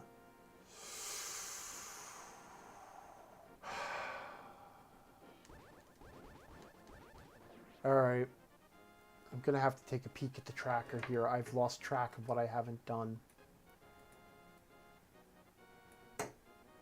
Did the tracker stop tracking shit? The tracker hasn't been accurately tracking. Huh. Huh. Well, great. Let's see. Now we didn't notice that the tracker wasn't tracking, huh? Okay. Huh. All right. Well, okay.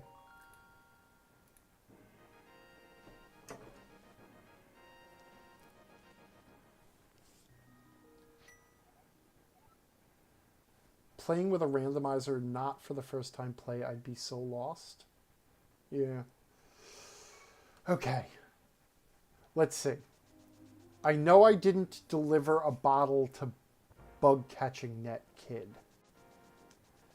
That's the one thing that pops out that needs to be done. I didn't get... Oh, that was the wrong way to go. I didn't get the pyramid item. I didn't go to the catfish. Those are 3 items I can think of, because now this is what we're stuck doing now. We're stuck checking random items. Am I desperate enough to walk up and see what is in the Death Mount, or the Master Sword pedestal? Great. Great. Yeah. Thanks. Thanks, kid.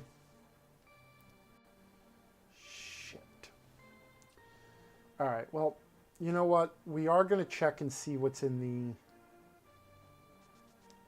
Well, even if there's something good in there, I can't get it because I can't get to either Misery Mire or Ice Palace right now. That's really where I'm stuck. I need the flippers. I need the Titan's Mitt. I need the...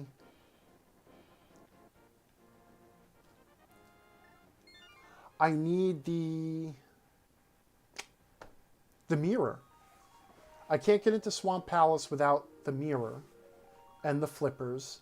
I can't get into Turtle Rock without, at the very least, the Titan's Mitt. So Wow. Oh, man. Oh, man, oh, man, oh, man.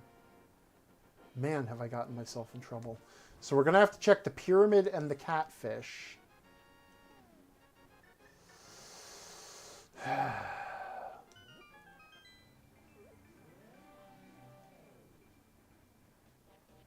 The stupid tracker script stopped tracking. So it's not accurate.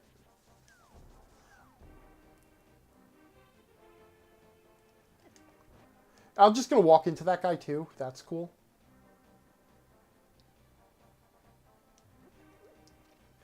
I should point out, Aaron, you're commenting on the first time playing with a randomizer. This is my fourth. Or this is my fourth complete time. Though the first time I did it, I did try to do it without a tracker.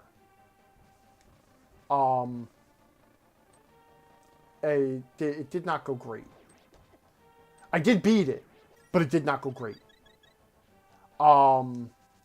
Then I started using the tracker periodically, and this is me going without a tracker.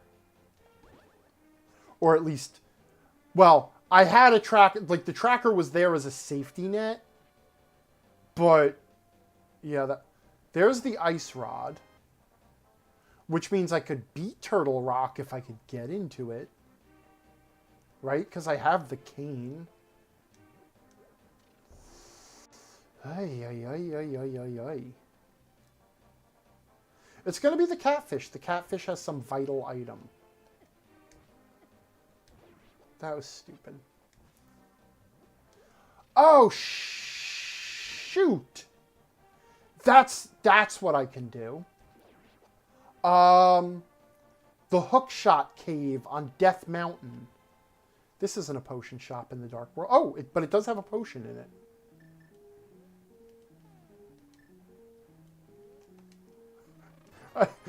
I let a bee out in the guy's shop. No, can I help you with something? No, I'm just browsing. Boink. Bzz. What are you doing? I needed space for the potion. Yeah, that was good too. I'm really good with the precision dashing. Okay. Death Mountain, the Hookshot Cave is what I can do. I can get over there now. No, I can't. Wait. Why didn't I do it when I was there? Oh, I can't get over it. Oops. Mirror? Please give me the mirror. That's the thing I need the most right now is the mirror. Nope. Shit, now what do I do? What do I do? There must be something I'm not seeing here.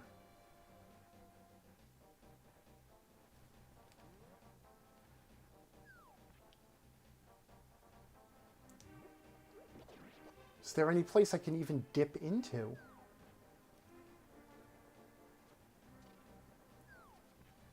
I don't have the mirror. I can't even do the graveyard. I don't have the cape, so I can't get the item up on the ledge.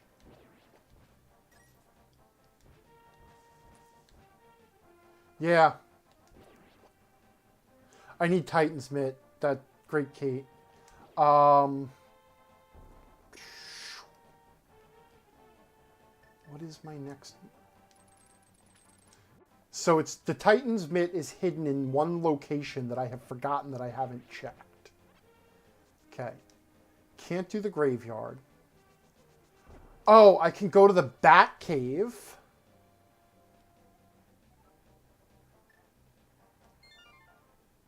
What are the odds the Bat has the Titan Mitt? Or the flippers or something.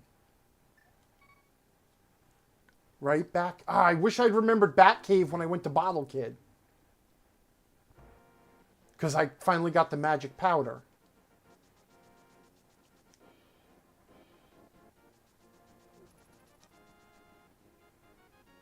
Check the cliff above the entrance in Dark World. I didn't look at it, but I can't get there yet anyway because I don't have the cape.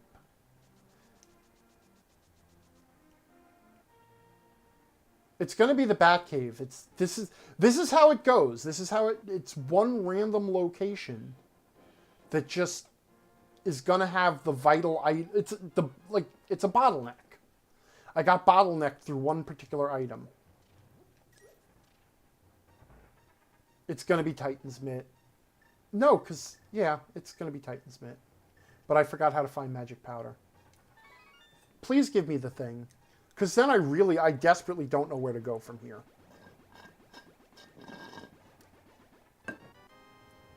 Wow. Wow. Wow. And the tracker crapped out, and I don't know what to do. Great Kate is saying I need flippers, Titan's Mitt, silver arrows, and mirror to beat the game. And potentially one of two pendants. So I don't know. But the question is, what random locations have I not searched? I've been extremely thorough. But there has to be something I missed. And I got to look at the tracker here, even though the tracker wasn't tracking, and just figure it out. Can't get the blacksmith. Can't, nope, nope. I did go back to the witch's hut.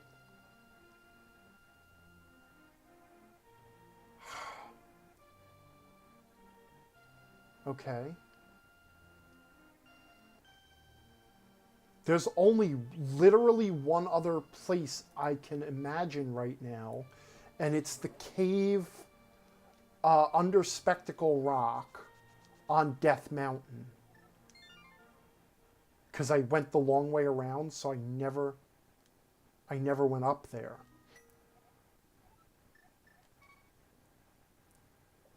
I did talk to Stumpy in the Dark World. Yep.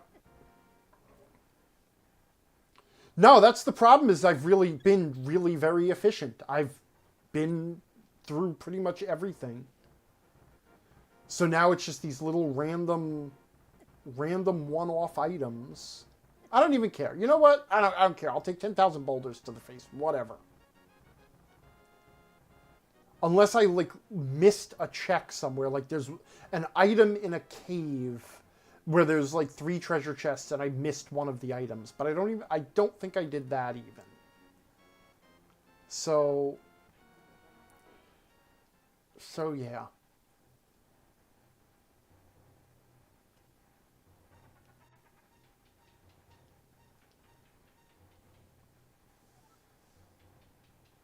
And that's just the plain ordinary boomerang.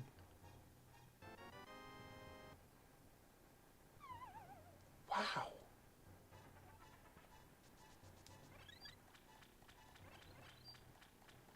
That's just the boomerang.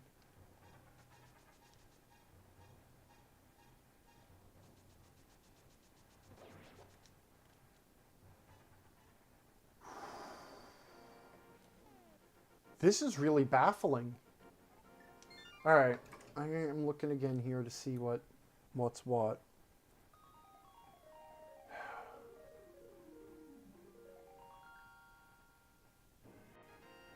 Alright, well I know I'm actually now manually checking off stuff I know that I did. The library item was crap, I don't need it. Eastern Palace, I beat it.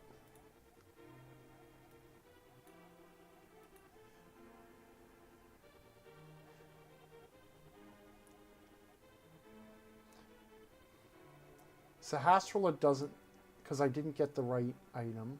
I did get the item from the witch. I got King Zora's item.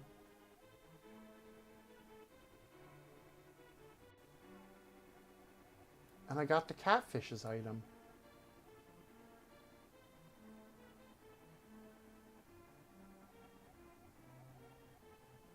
This is crazy. Unless there's something that I don't realize I can do.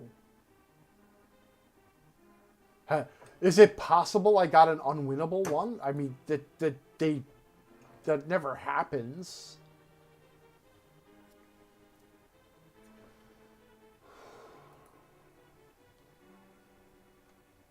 Oh, right. I should try to just kickstart the tracker again. Maybe it'll just know.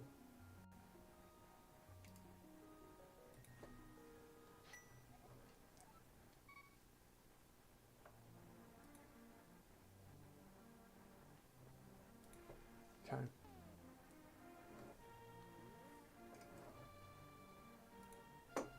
It is, I know, it's extremely unlikely that I got an unwinnable seed. Like, it does not happen. But I am really stumped. Alright. Let me see if I can kickstart the tracker into working. There's no sense in fighting Aghanim. That gets me nothing.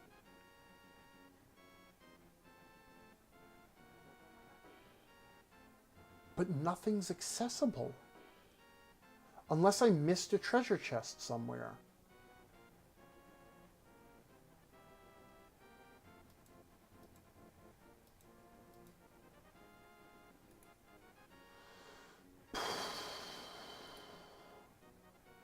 Right? Really stumped.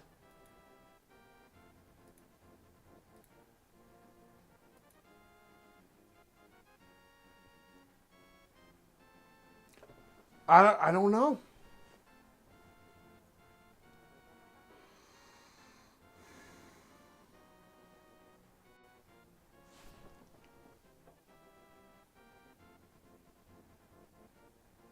It's one treasure chest on top of the ledge on East Death Mountain. I can't... I guess it depends on which one we're talking about.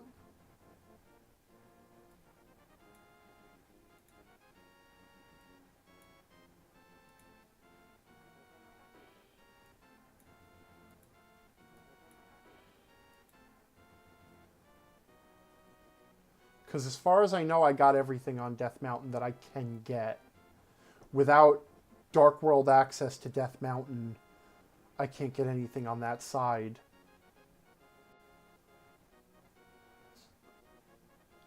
I don't want to pop open the spoiler thing, but that's the next move, is to see what the hell... Alright, so here's what we're going to do, since I'm just showing off how this works anyway. You know, don't judge me too harshly. Okay, what we're going to do is I will show you what the spoiler thing does. Okay, so here's the spoiler thing. Okay, where it will tell me where various items are located if I ask it, or it'll list every item in a location. And you can just kind of click on that. And then there's this thing called playthrough, whereas sort of the order that it expects you to go through things.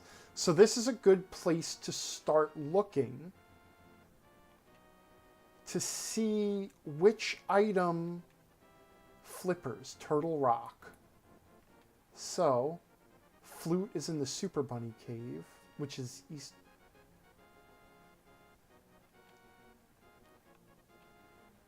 Okay. Nothing's jumping out at me. Okay, so let's see. Where is the Titan's Mitt? That's the first thing, because that's causing me a lot of trouble that I don't have it. I guess I should try typing. Mitt? Am I getting the name wrong? Or is it just listed as Power Glove? Glove? Progressive Glove. Okay. Blind's Hideout. Right. And then the next one, the Pyramid Fairy, which I can't...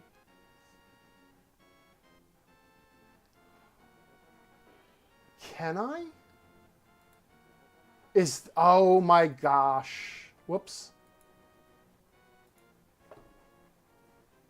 Oh my gosh. Did I get both red crystals? Pyramid Fairy. I didn't know which of the crystals were red. So, if you look at the crystals here, crystals 1, 2, 3, 4, or crystals 5 and 6 are red. Okay? I do have both red crystals. That's what I wasn't paying attention to. Okay, so in the normal game,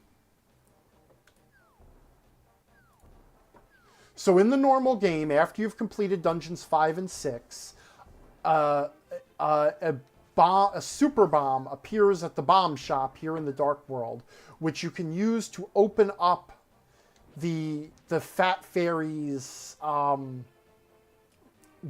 in the tower, or in the pyramid. And it contains... Well, in the base game, you upgrade your sword and you upgrade your arrows there so that you can defeat Ganon. But it contains 2 random items, and in this case, it's going to contain the Titan's Mitt. And the Titan's Mitt gives me access to Eastern Dark Death Mountain, which gives me access to a butt-ton of items, and also Turtle Rock.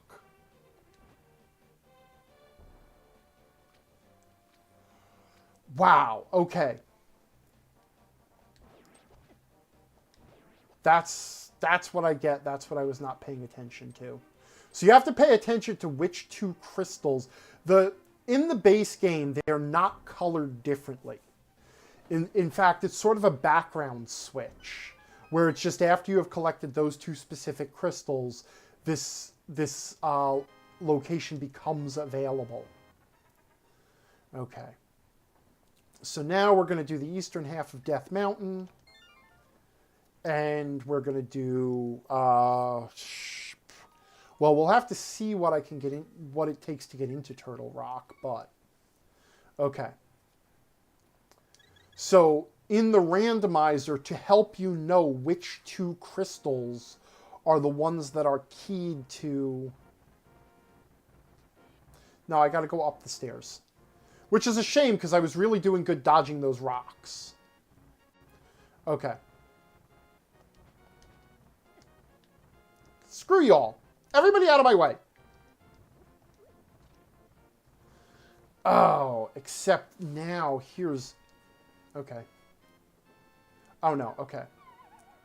Also, you have to actually use the hook shot there. You know, just as a pro tip, you can't just walk across that void.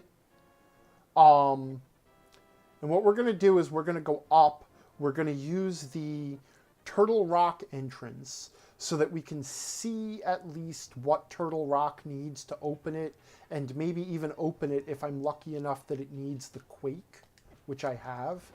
If it needs the Ether, then I'm shutting this down and calling it a night. Because I'm not going and beating Aghanim now. But that's a joke, but... oh, that's just a heart piece up there. That's good to know. Okay. But we're going to use this entrance so that we can open up Turtle Rock if we can. And then we'll go do all the little caves, and then we'll go into Turtle Rock. But, yeah. Well, that was kind of a pain, huh? Oh, and it is! I just need the Quake medallion.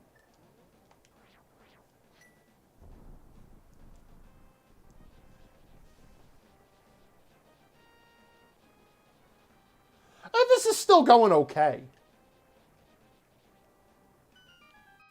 Just ran into that one little hookup, and that just... Honestly, like, when I was looking at the item screen for where I could go, I just also wasn't paying attention to that... to that one, to that element of it. I wasn't paying attention to which crystals I'd gotten. I even looked to see if I had the Sahasrara pendant, because if you get the green pendant, Sahasrara will give you an item. But I wasn't looking at the crystals and didn't think, oh, I can go into the pyramid. What can you do? Still learning this stuff.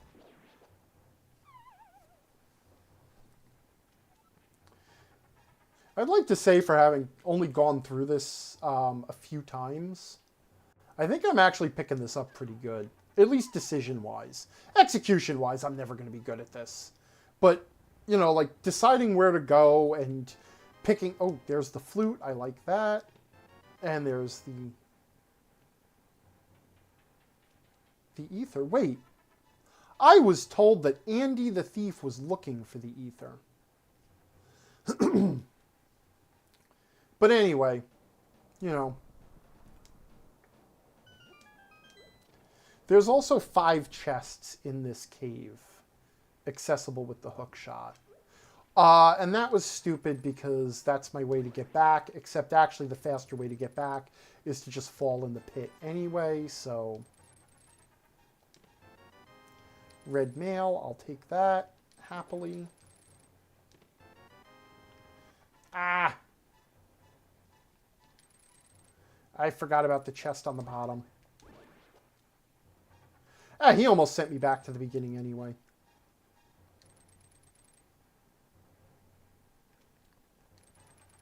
Alright. So then there's not even any reason to go across to the other side, because I don't have the mirror. But now we have to do Turtle Rock on limited health. And I hate Turtle Rock. That said, I have the upgraded armor and I have the best sword. But I hate Turtle Rock. This was... Turtle Rock and Misery Mire are the dungeons I know the least well. So, like, it was a... Like, I'm still not entirely sure I know which rooms in this dungeon are optional.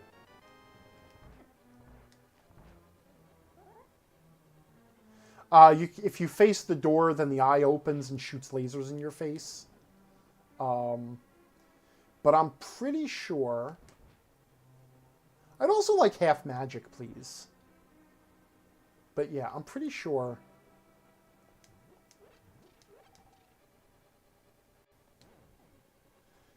Yeah, Turtle Rock is another one that has a lot of items.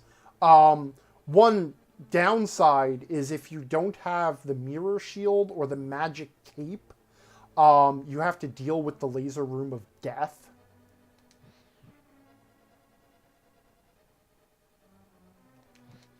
Whoops.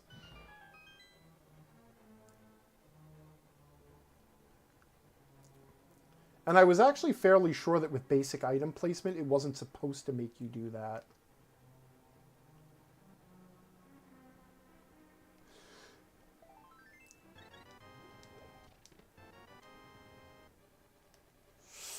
Whoa, that was close. That was close. Ow, that was me catching the edge of the... Like, just like in real life, I caught the side of the banister. And then just... That's me walking around my house, too, just, like, clipping things. Alright. I also like to have the cape here for the one downstairs. Yeah, you drop a cape. I also hate not having the cape in this room. Because these chain chomps are a pain in the ass, and there's nothing you can do about them.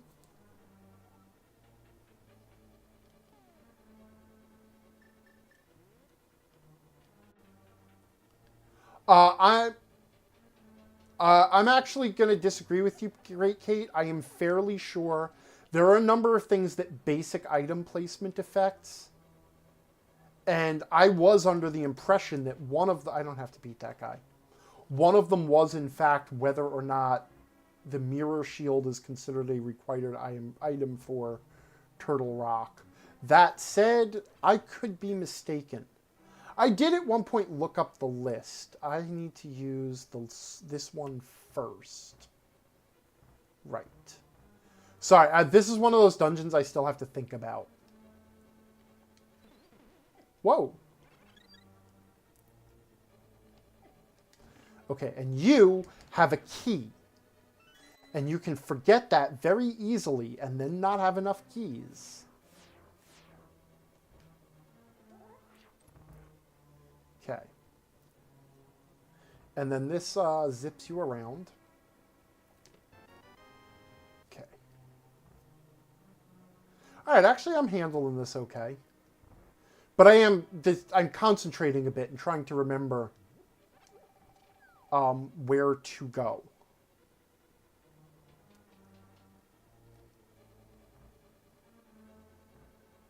Hey, thanks for hanging out, Nick. Get some sleep. Yeah, I'm going to pick all those up again, even though I already got the items out from under all of them.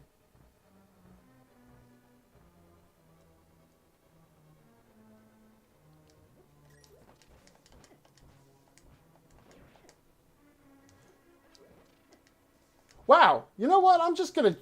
Yeah, okay, that's good too.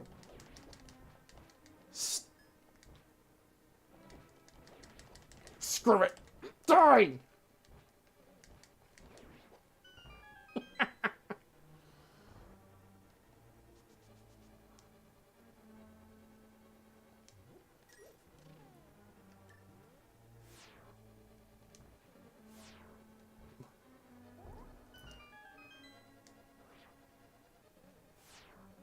Huh. All right, so I'm pretty sure that those three... Whoops, I forgot. Before we do that, I don't have the magic mirror, so it doesn't matter. It doesn't matter. And I totally forgot that I need the Cane of Samaria. And there's my flippers. Which makes it possible to do... Well, it opens up a lot of item checks. But it also makes it possible to... Does that guy have a key? I don't think he does. But if he doesn't... Okay. Okay.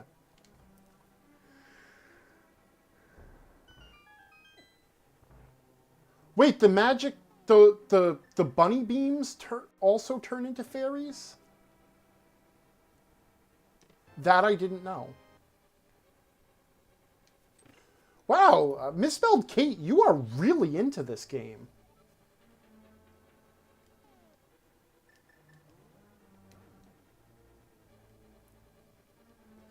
No, I went the wrong way. Maybe I didn't. Maybe I did. Okay, nope, I did. I hate this maze too. And I like to have the magic cape for it, just so I can turn transparent. Yeah, we're gonna have to use the red medicine. I can't risk dying here. That leaves me the blue medicine to beat the boss.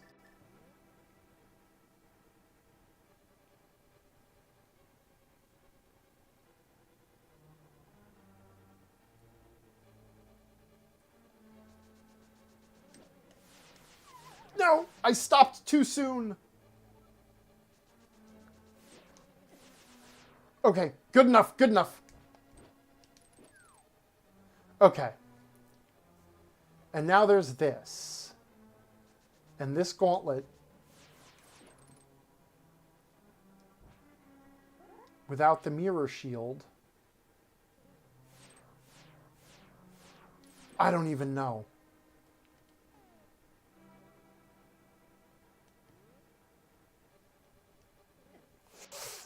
I guess we're just going to have to take the hits.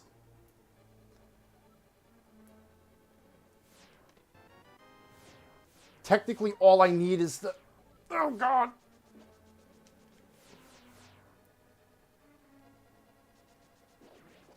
Okay, he's dead.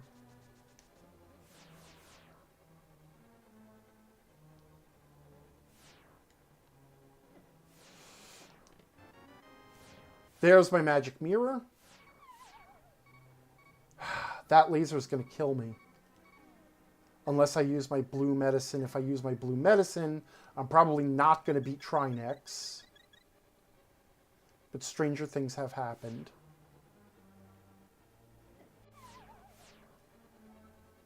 This is awful. I hate this. I hate this so much.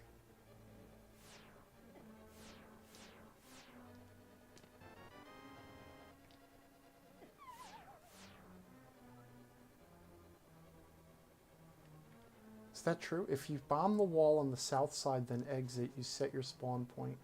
Normally I ask folks in the chat not to give me spoilers, but I'll take that one.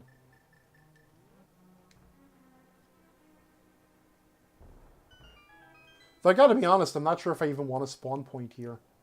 But that makes sense. Okay. And when I mean, and by spoilers, I mean, I generally, when I'm playing games, I don't like being helped. But this is a whole different... Oh, okay. I wish I had... This is a whole different thing anyway. There's some anti-fairies, though. So we can at least make sure we have full health. That might help.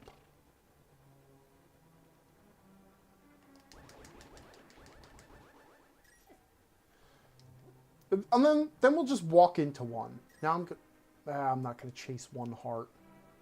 Okay.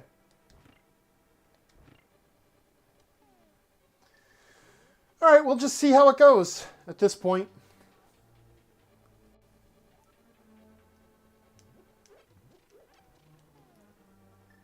I should have... See, that was the thing I knew even as a kid. The key with Trinex is going to be I have to land 2 hits before his head's unstunned. And I probably should have started with the... And I can't miss. Okay. That went well. But now you can't pause until his head stops exploding. Okay. Shit!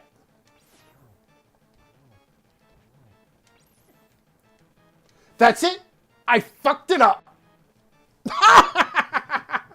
I did so good on the blue head. Oh, wait. Well, let's not be stupid here, right? There's no reason to die. Okay. Now that I have the flute, though, that makes things a little bit easier. We are pretty close. This is not a disaster. We've got this in the bag, one way or another. Okay. First thing we're going to do is we're going to go ahead and activate the duck. And then, once we activate the duck, with the flippers, we're going to go ahead and...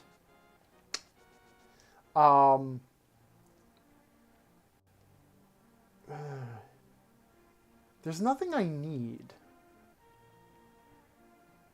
Right? I think at this point I have everything necessary for Swamp Palace. So the efficient move there, apart from refilling my bottles, go clear Swamp Palace completely, and then go finish Turtle Rock, because when I come out of Turtle Rock, we're going to go right into Ganon's Tower, because Ganon's Tower has like 20 or 30 items in it. So if I haven't pulled the light arrows by then, I can assume that they're probably down there. And then if they're not, I mean, I'm just screwed. But also, while I'm here,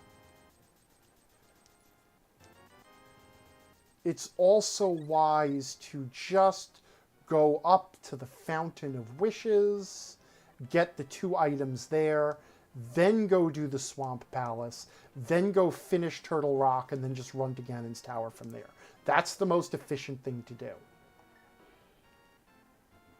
Oh, I have the mitt now. Okay.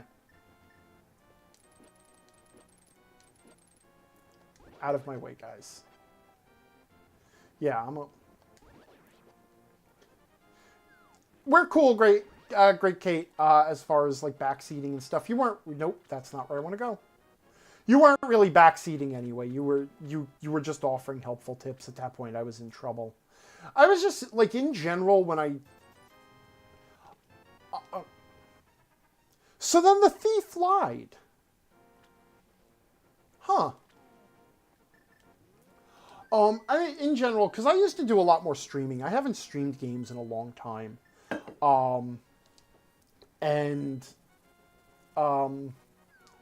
I always used to say, like, because you would have people who really, they know the game, And when I would often stream games that I knew only...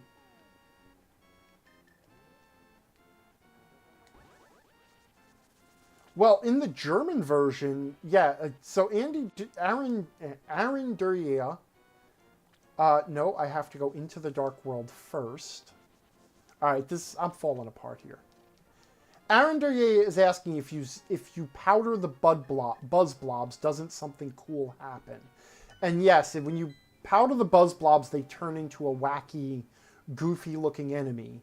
And in the German version of Link's Awakening, or in Link's Awakening, when you do it, they will actually talk to you. And in the German version, they say inappropriate remarks based on the fact they look very phallic. So that's a fun fact.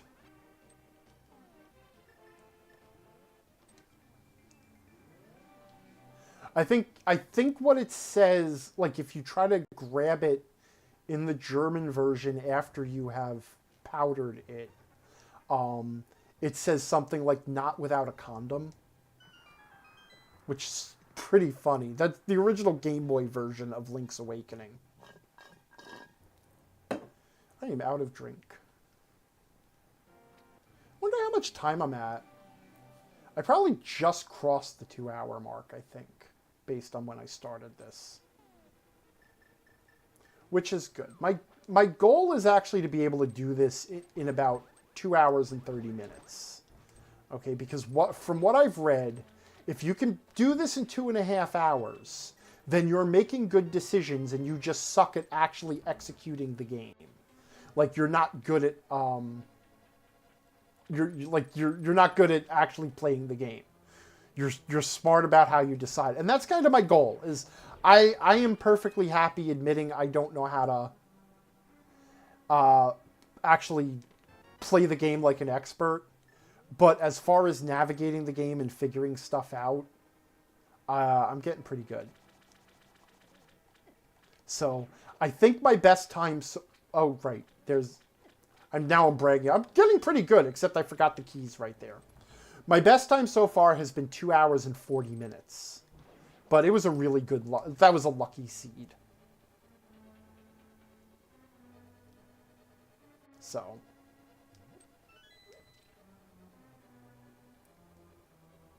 yeah, Great Kate is mentioning that the mermaid in Link's Awakening also has a slightly blue remark when Link dives underwater and pulls a scale out of her tail. Yeah, I don't remember what the exact quote is either.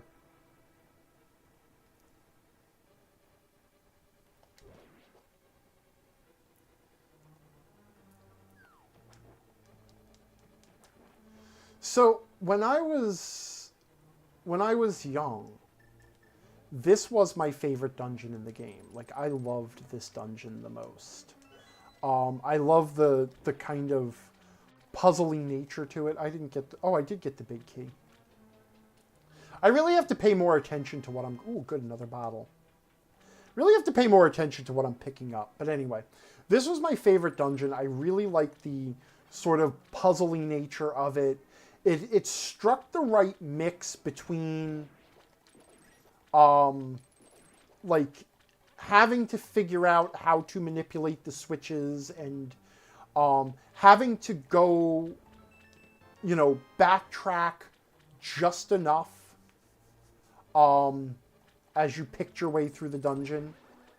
Like, the Ice Palace is also, as far as puzzle dungeons go, it is very puzzle dungeon-esque. It presents a really good navigation challenge. But there's a little too much... even when you know how to do it, the length of the loops you have to do. Because basically you have to dive almost to the end of the Ice Palace, then do a long loop back up to almost the top of it, then go all the way to the bottom, and then come... did I grab that key? I did. Then go most of the way back to then go a little ways back up, and then drop down one more time. So you have to loop around like that. That's the minimum, most efficient path through Ice Palace. And that's just a little bit too much, especially because a lot of the individual rooms in the ice... Whoops, nope, got to remember to do that. A lot of the individual rooms in the Ice Palace are kind of a pain in the ass between the pengators and moving around on the ice and stuff like that. So playing it pure vanilla, it would be a good challenge, but it just goes a little bit... It just takes it a little too far. You know what? You took it a little too far. But this dungeon, with just the amount of looping and backtracking, and actually sort of understanding the layout of the dungeon, this was the most fun for me to play. It wasn't until much later on that I appreciated Thieves' Town. I keep calling it Thieves' Tower. Thieves' Town, for its... It worked more as a narrative. The structure of... It was very narratively structured, the dungeon. And so that's really well done. There's also a bit of navigation to it, too. Like, I like that it's a dungeon in basically two halves. And there's sort of a mini story at the beginning about you basically being stuck in a loop in these 4 giant rooms until you can find the big key. And then you can break out into the dungeon proper. But also then the story of rescuing the maiden, which turns out to be Blind the Thief in disguise, and having to figure out the puzzle of, you know, having to understand the upper floor is above the lower floor, and so using the bomb to bring down the bright light. And to be fair, it's really the sort of thing that you likely stumbled on. Even if you didn't actually figure it out, which is also good. It was good that even if you didn't figure it out, you could still stumble on it. And the reason that I had to push that statue there and not use the Cane of Samaria is because I discovered if you use the Cane of Samaria, you walk far enough away from it to despawn the block to get to the other side of the room. So it won't hold the switch down. So, just a fun little thing. Anywho. Yay, there's my half magic. Yeah, right? Great Kate is saying, I remember trying to rescue her when I was a kid, and she wouldn't come out the door. She would just, I'm not going out there, it's too bright. Also, I did not know for my entire life, until I started doing these randomized things, that treasure chest was even there. I had no idea. I spotted it on a tracker, and I'm like, what the hell is that? I never found that treasure chest. I hate that guy. Because he does that. He just sits there on the ladder, and you can't hit him on the ladder. Also, I like fighting Argus. I like him. He's a fun boss. This was... Like, it's really interesting when you look at the evolution of the structure of the Zelda games. Because many people remember this as the game that introduced the idea that you go into a dungeon, you find an item, and then you use the item on the dungeon's boss. But that's not actually the case with most of most of the bosses in this game aren't actually vulnerable to the item you find in that dungeon. There are a few, but it's more like half and half. Okay, it was Link's Awakening that actually made that more of a codified thing, that went more for the puzzle boss route. And even then, Link's Awakening, it wasn't perfect, because in some dungeons, it was the mini-boss and not the boss of the dungeon that was vulnerable to the item. But either way, you were either fighting the mini-boss or the boss of the dungeon. Alright. That's it. We are... Whoops, right. The duck can't come in the dark world. Oh, that's... Speaking of which... That's another thing that always bothered me about the ending. The end of the game, after you beat Aghanim and you go chasing Ganon, Link summons the duck, but he summons him in the Dark World. So, plot hole there. Anyway, I'm going to fill up that other bottle I got with blue, so that I have plenty of blue. And now we're going to finish off Turtle Rock, and I can get the Mimic Cave while I'm up there. And then it's going to be Ganon's Tower for the win.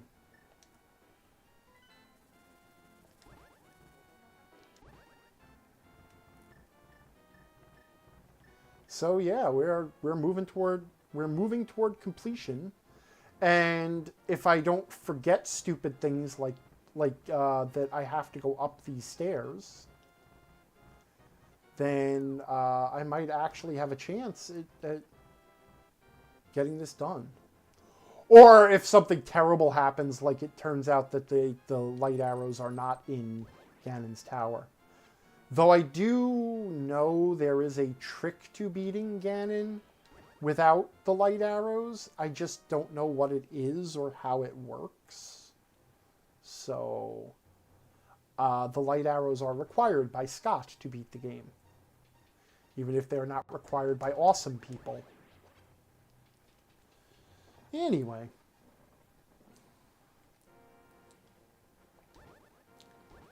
One of the things I actually find very interesting about this game, too, is as far as pacing goes, because now I'm just talking about the vanilla game. But as far as pacing goes, there's a very interesting act structure to it that demonstrates really good pacing in terms of so like the game comes in several acts. Thanks. Misspelled Kate is saying, I don't know, Angry, I think you're pretty awesome. I appreciate that. So it's really neat how the game starts off with this short linear sequence. And a very short dungeon that basically, which introduces the concept of the dungeon. When you get down to it, like right off the bat, rescuing Princess Zelda, you are already exposed to the idea that you will need to gather keys, and that there is a boss in a dungeon, and that that the dungeons have maps and things like that. That all happens right in the first dungeon. And then when you get out, you are sent on your first actual quest. Go find Sahasrahla.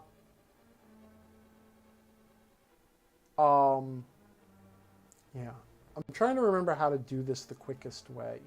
Oh, but I want to do the Mimic Cave, so I'm going to have to... and then it's go find Sahasrahla and go into the Eastern Palace. And then you are given... He tells you you have to go find 2 other pendants and gives you 2 other dungeons. And while in reality... the game is pretty linear and you have to do one dungeon and then the other, it at least gives the idea that the choice is open, and it's just that one dungeon is organically accessible where the other one isn't. But either way, you could say that that's more of a sort of open framework. I hate trying to line this up. There is probably nothing in here worth even doing this.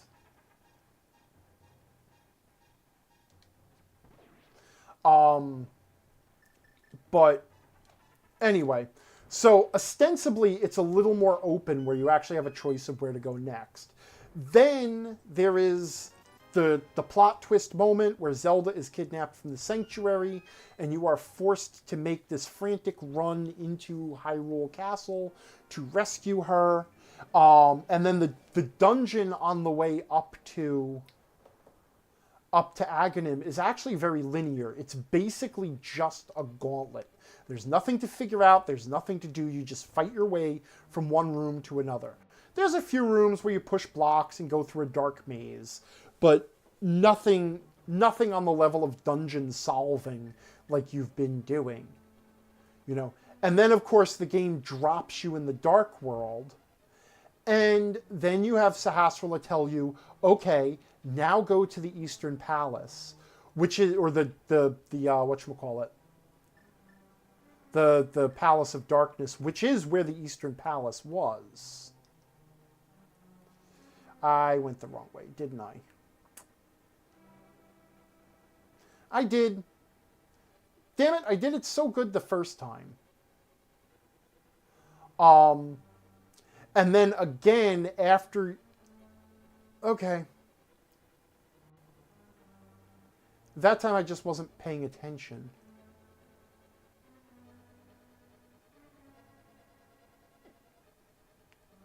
There we go. And then when you beat the Eastern Palace, or the Palace of Darkness, again, the Maiden in the Crystal tells you, okay, now there's 6 more dungeons, which again, while it's fairly linear, there's a critical path through the game, it is nonetheless suggested that it is at least open, and but for your organic lack of access to the dungeons in question, you could choose your own path through the game. And then, of course, there is a final dungeon, which basically, Ganon's Tower, which tests pretty much everything you've done and calls back one more time to the beginning of the game with the 3 bosses from the early dungeons of the game all present there, and then the final showdown with Ganon. So from a standpoint of the game structure, it's a really good 5-act structure that follows a sort of expanding and contracting, slowing and speeding up and slowing down again. We're going to take the left head first, because the left head comes out first.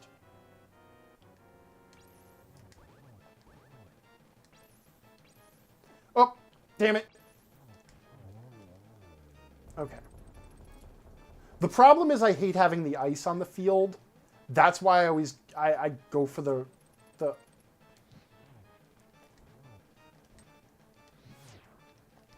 I don't care. Ah! So that's it. I can make one head look good, and then and then I'm going to always screw up the other head. All right.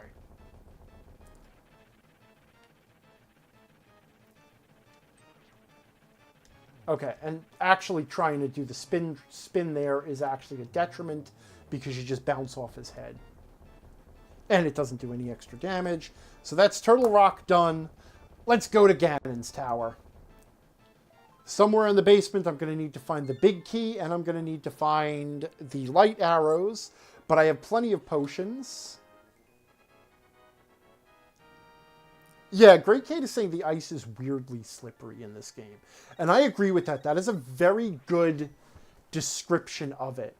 Because it's not really slippery. It's slippery in that what it really does is it impedes your movement. You don't move faster on it. You don't it's not frictionless, which is what you would expect it to be. So you don't go slipping and sliding crazily, and you actually kind of slide to a stop. It's more like being drunk. It more makes you just stagger around. Like, you have to push the controller harder to get Link to change direction or to stop, but he can't move fast.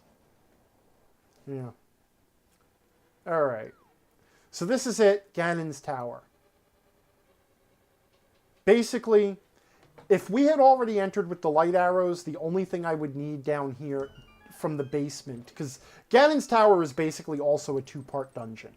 It has a very extensive basement, which is a sprawling dungeon in its own right. And then the upper floors are a gauntlet and a little bit of a boss rush.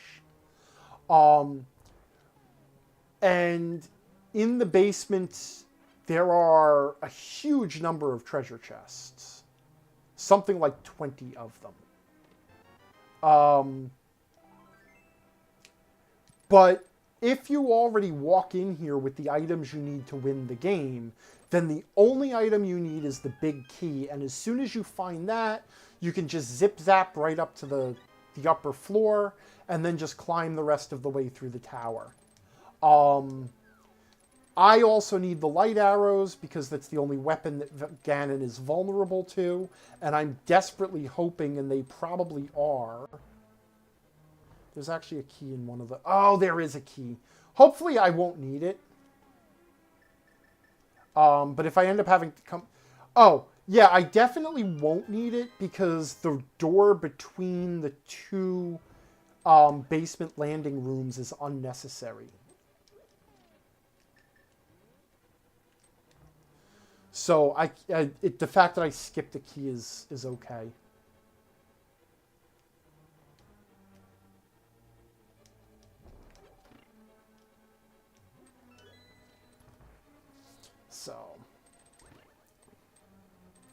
So yeah. Of course, there is a chance that the light arrows are not in this dungeon, and that they're like underneath the bridge.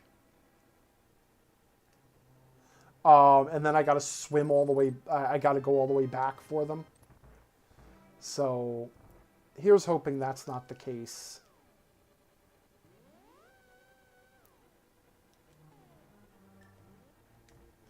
When I was a kid, Ganon's Tower frustrated the hell out of me because I never found my way into all of the rooms. Like, there was always a room I missed. There was always a spot on the map I never found. It was always a different spot. So here, like I said, if I already had the light arrows, I would have just teleported upstairs and done the gauntlet. But I'm going to assume that the light arrows are down here somewhere and keep looking until I find them or until I have completed the basement. And here's hoping it doesn't come to me having to leave the dungeon, because otherwise I'm on track for a pretty efficient time. For me. You know. Alright, now the other thing is, I have the ether.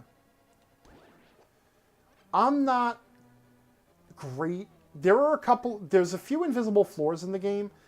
There's one or two of them I can do, but this ain't one of them. But I can get most of the way there. Also, I have to not... Yeah, okay. I also have to not knock myself off by fighting the bumper monsters. Also, if you didn't know, you can use the ether spell to light up and reveal an invisible floor. Briefly. In the lightning flash, it'll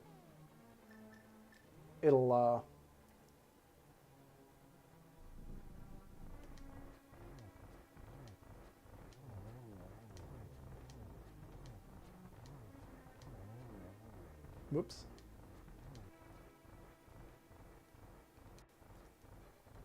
The room is icy, so I'm trying to move as little as possible.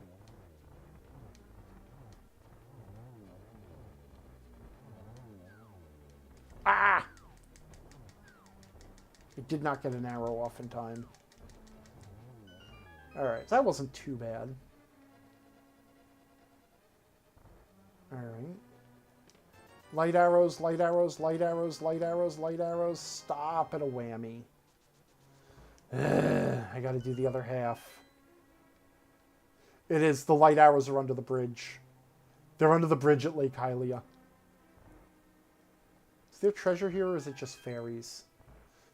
Yeah, it's just fairies. Speaking of dungeons I don't know very well, as I was just explaining, Ganon's Tower is one that, for all my attempts at thoroughness, I always missed something somewhere. Ow! Oh. Alright. In order to conserve the fact that I did miss a key, I'm just gonna scooch around. I mean, you can finish Ganon's Tower without the light arrows. It's just, you can't actually beat Ganon without them.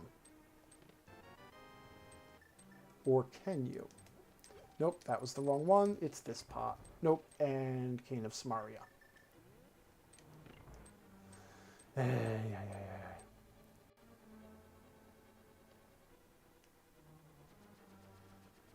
if I remember correctly,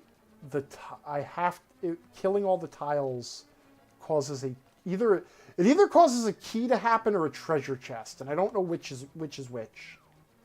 Because again, so I'm just gonna. Oh, well, I just spent a key. Can't stand still.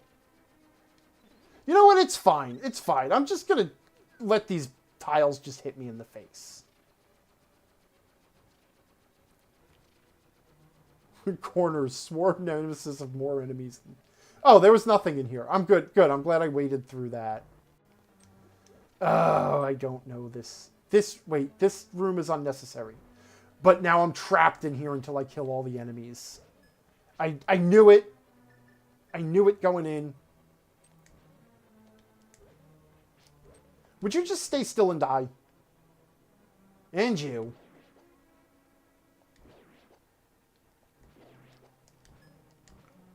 I don't even care how much damage I take. Clearly. Clearly, because if I decided to start caring how much damage I've taken at this point, it's a little bit too little too late. Alright. And then... do I want to go down? I think I want to go down. Or I want to go left first. Oh, no. Yeah, that's fine. It's fine.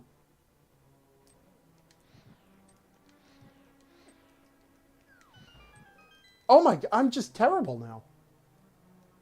I think I wanted to go left first. I think I just missed a treasure chest, didn't I?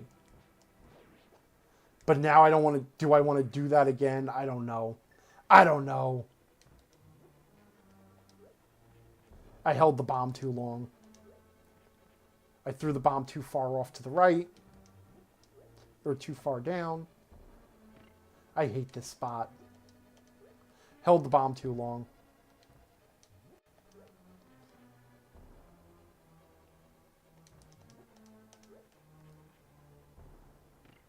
My fingers are stupid and slow. Okay.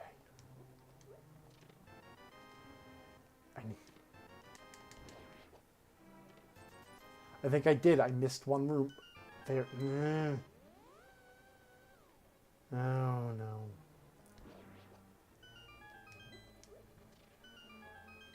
I think there's a key here. I really don't remember. I gotta practice Ganon's Tower more. Okay.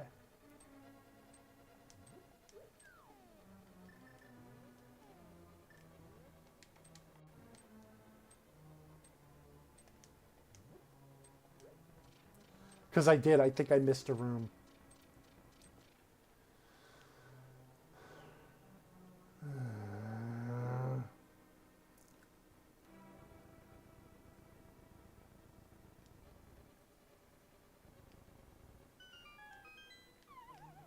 That was quicker. That was not.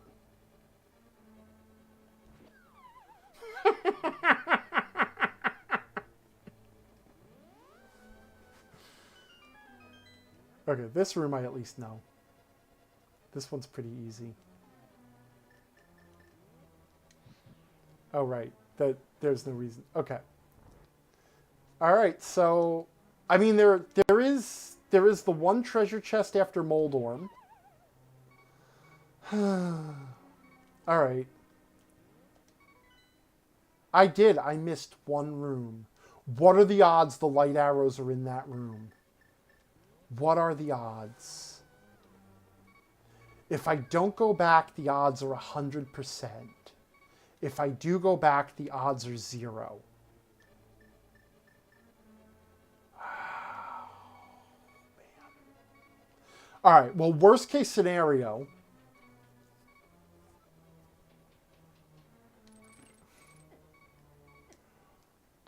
That's a plan, too. I could just do that. Like, I had 3 potions. I knew I was at 1 heart. All I had to do was, like, swig a potion. Plus, I have a green potion full of... We're going back for that one room. We're going back. I'm going back and it's not going to have the light arrows in it. It probably doesn't even have treasures in it. I'm probably misremembering. There's no treasure chests in there. It's a nothing, meaningless room, totally optional. And I'm going to look like an idiot. But then I did just die, and at least I know I don't have to fight in here. Okay, and then meanwhile...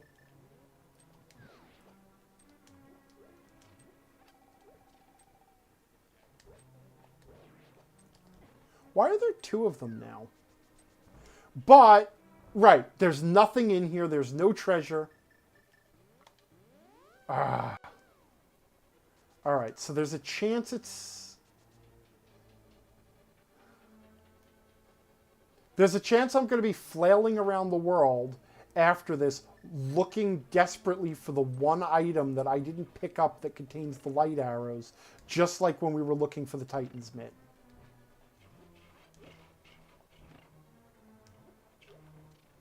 Yeah, okay. Oh, shoot. Right, the switch. I need to practice Ganon's Tower a lot more. Part of the problem, too, is that, like, in Ganon, like, often when you get to Ganon's Tower, you don't need to do all of Ganon's Tower, because, you know what? I'm just stupid. That's what I think, too. It's like Sod's Law that the light arrows are going to be under the bridge. I'm just going to have to take the damage. Actually, that... Except I went over there to get that heart to lose the heart.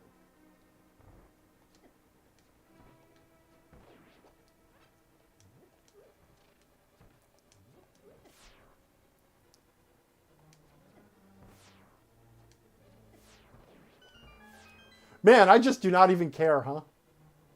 But yeah, I think that was my bet too. The light arrows are under the bridge. That's where they're going to be. Is there a reason to go up here? Yes, there is.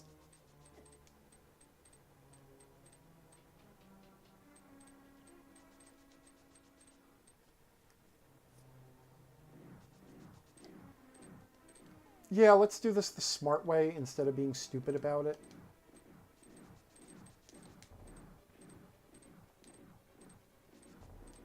But I am going to grab the fairies in here.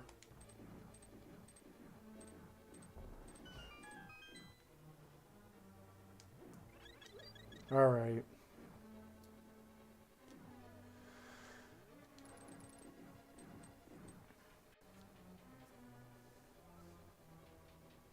Okay, and now...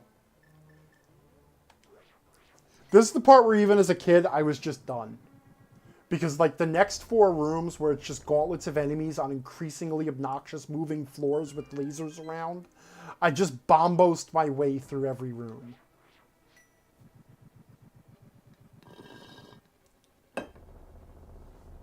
Wow, the stream is... I have the stream open in another window just to see how behind it is. And there I decided that I would walk into the spikes first.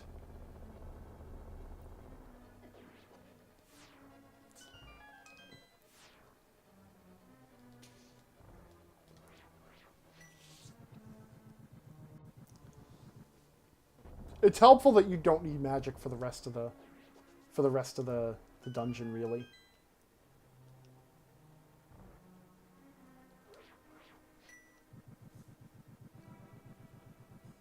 So, okay. I can't believe any of you are still sitting through this.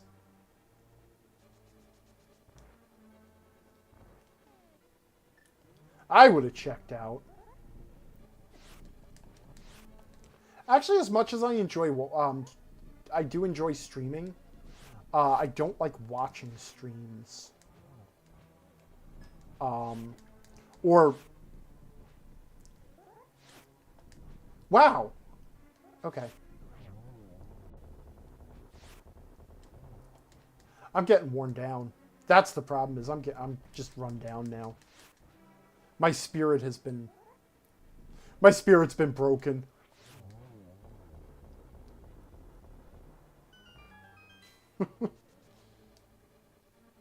Just Junk says it could be designing a dungeon instead, but...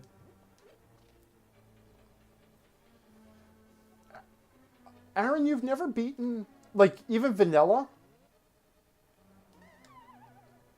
Yeah, right, okay. Like, you should. It's a really good game, and it's awesome to play and beat the vanilla way. It's very well put together. I highly recommend it. It's as I was discussing the other night in my community live stream, I'm going to use the term one of my 5 favorites. So it is one of my 5 favorite games, which is the highest praise I can give a video game.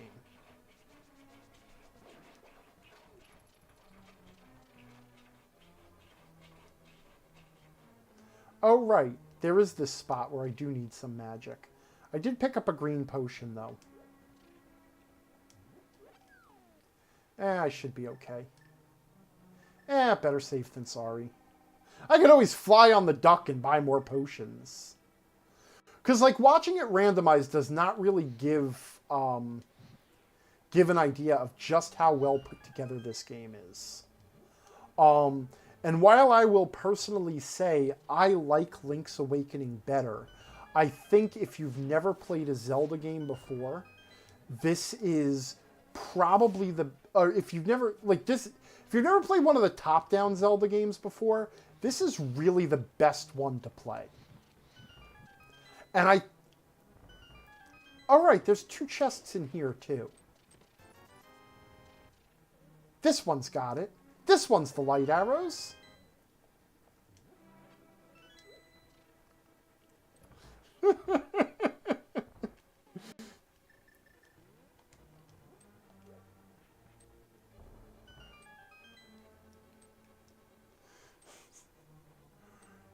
Wouldn't it be obnoxious if, like, the light arrows were in one of the optional dungeons now? Because that's also a possibility.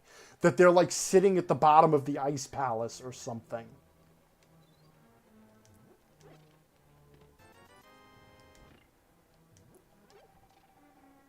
Oh.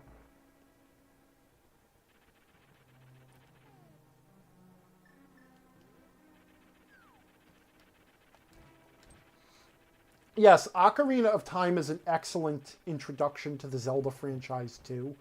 But I also am going to say that the 3D and 2D Zelda games... fuck me. The 3D and the 2D Zelda games are different enough in structure and obviously control scheme and everything that I would say they are actually 2 different franchises. And then, of course, there is the third franchise, which is the Breath of the Wild fork. The original Zelda is a great game, too. I mean, considered for the time. I don't think it holds up particularly well. Well, that was my last hope.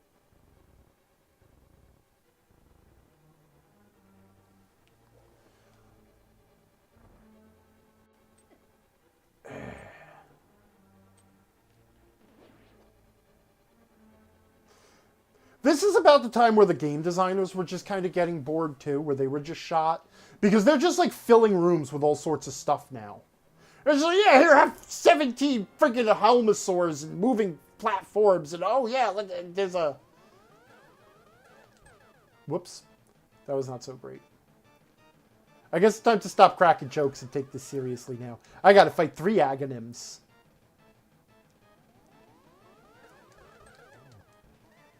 Alright.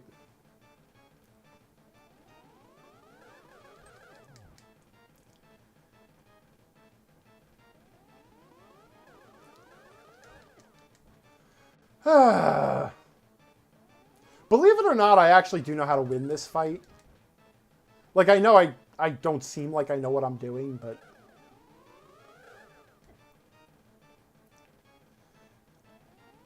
I'm getting punchy.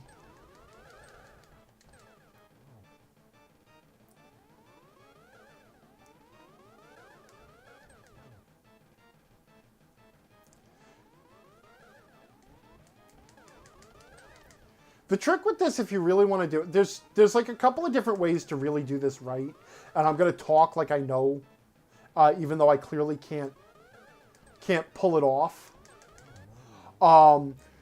Either you can line it up so that you can fire hit him with, reflect multiple of his laser balls into real Aghanim. Or alternatively, you watch because the three Aghanims get out of sync, and you can avoid the shots from the two shadows, and then just worry about reflecting the third guy's shot after that. Great Kate is saying, I really wish Nintendo would make another 2D Zelda game. They are never gonna. They've actually, I mean, they came out and said that the open world, oh yeah. The open world, whatchamacallit, that structure that's Zelda from now on. There will be no other types of Zelda games. It's all Breath of the Wild sequels from here on out. Which is a stupid thing to say no matter what.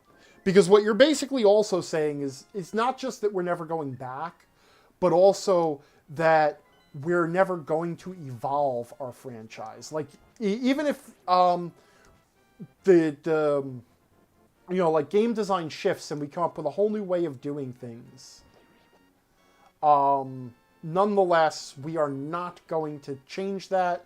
This is how we're designing all Zelda games from here on out. Which, if they had said that when they made, like, say, Link to the Past or Ocarina of Time or whatever, they never would have made Breath of the Wild in the first place. I'm just walking over here to... Okay, right. It's a... I just wanted to see what was on that island and make sure it wasn't the light arrows.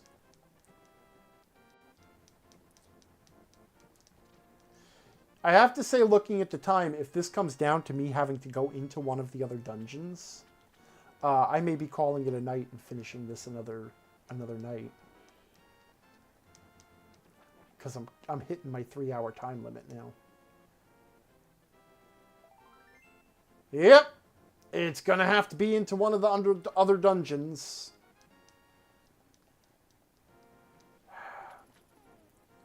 I have everything I need to beat any of the dungeons. So... Of the two. All right. No, I can't call it. I can't not do it. We're going to go into Ice Palace. We're right here.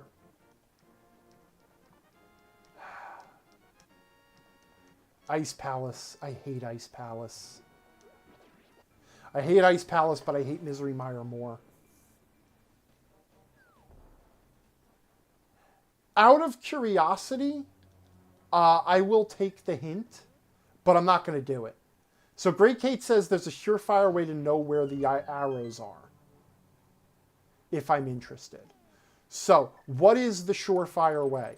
If it's looking in the spoiler thing, I'm not interested in that because I've already done that once, which has tainted this entire run, and now I feel like a monster.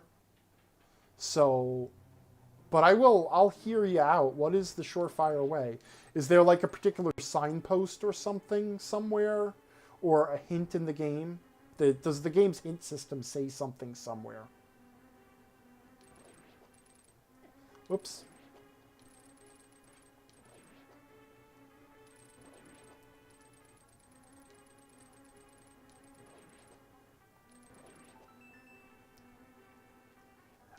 See, now I'm waiting for Kate to respond, even though I know that it's going to take minutes before Kate has even heard me.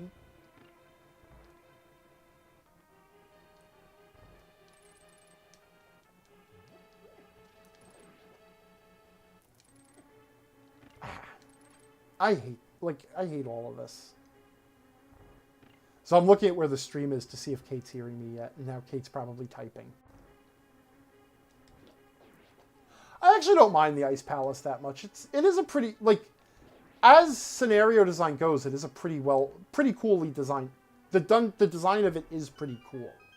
I just think it's too little loops. Even when you get it, the problem is when you don't know it.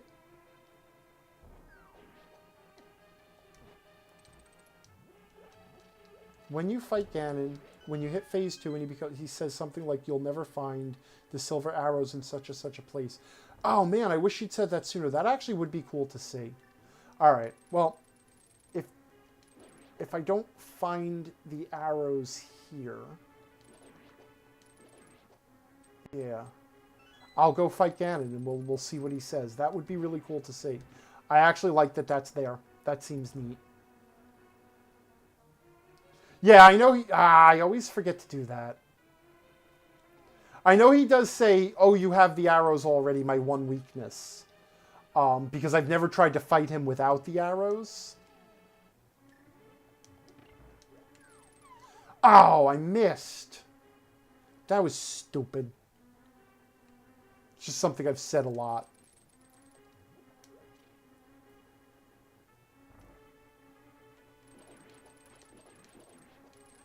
I don't have to kill every enemy in every room. Okay. And here we do the bombos thing.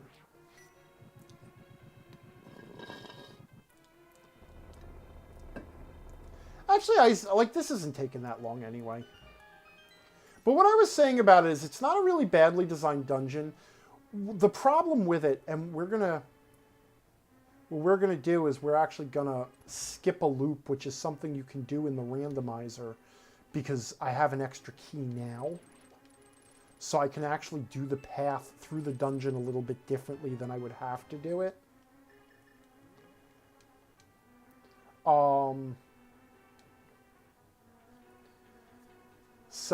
But anyway, the objection I have to it is this. When you don't know your way through this dungeon, the loops are just a little bit hard to discern.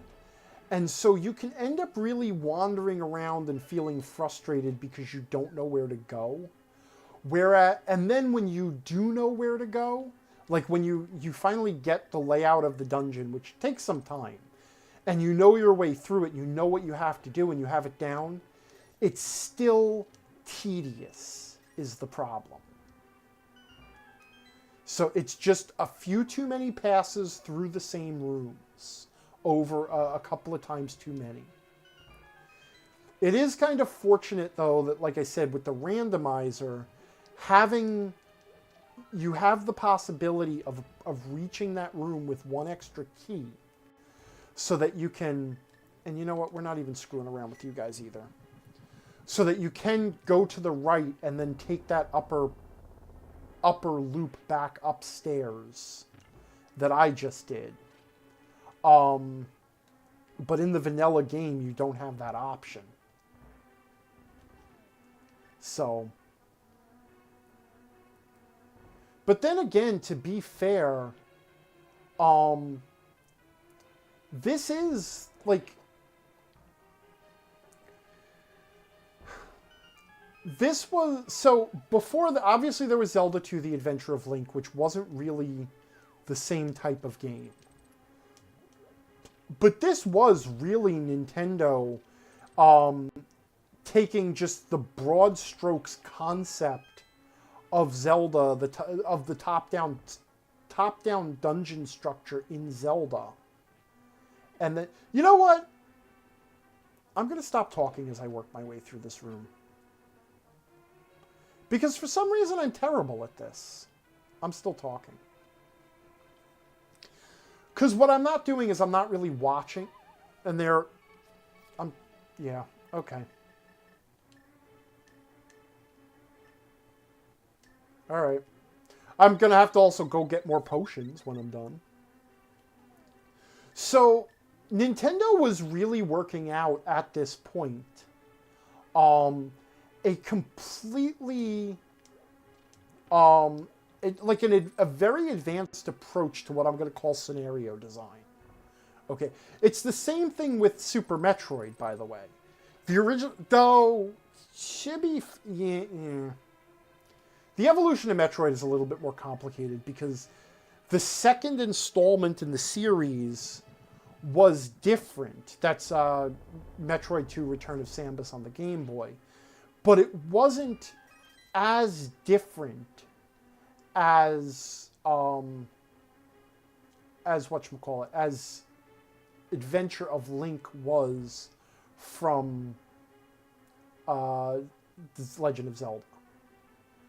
Okay, so the format did evolve somewhat between Metroid and Metroid 2, but even then, Super Metroid was still a completely unique approach to scenario design compared to the Metroids that had come before it. And the same here, where this was a completely unique approach,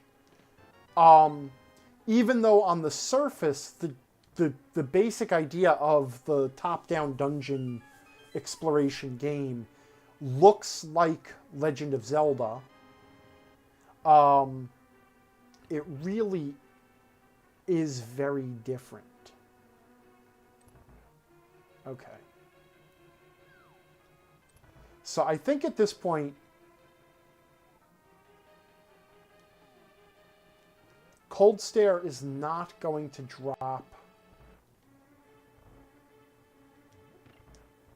Cold Stare is going to drop a dungeon item, and I missed a treasure chest somewhere along the way. You can tell I'm just getting worn down.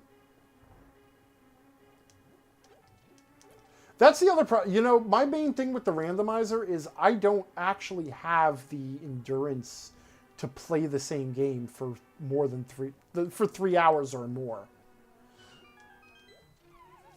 And I've done a save, like I've saved and been like, I'll come back to this. But I find that that's really tough to do. Like, I just don't have the like, if I save and quit, I'm not going to have the wherewithal to come back to this another night. I'm going to be like, I'm just going to start fresh.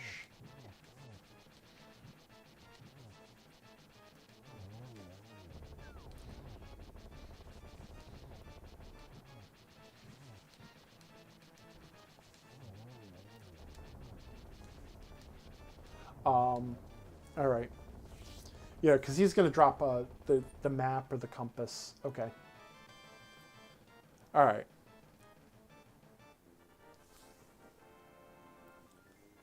And I missed a treasure chest somewhere in there. And I'm not sure where. I am sure where. I know where it was. Because I got clever and tried to shortcut it. But we're going to go ahead, we're going to try Kate's trick, and we're going to see if Ganon will just tell us where to go. And he's going to tell me it's in Misery Mire. We're going to go fill our bottles up again. Then we'll go fight Ganon.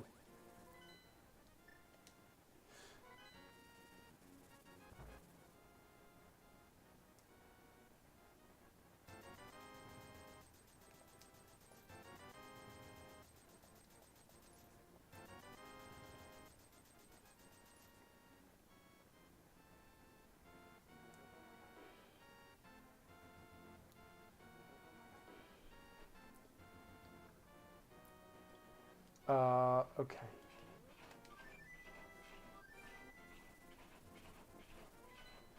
I mean, there are a few random little spots at this point it could be. Like, it could be in underneath one of the... It could be in one of the 2 locations in the graveyard. It could be on the ledge above... it could be on the Magic Cape ledge. It could be in the friggin' Master Sword pedestal, which would be a nightmare.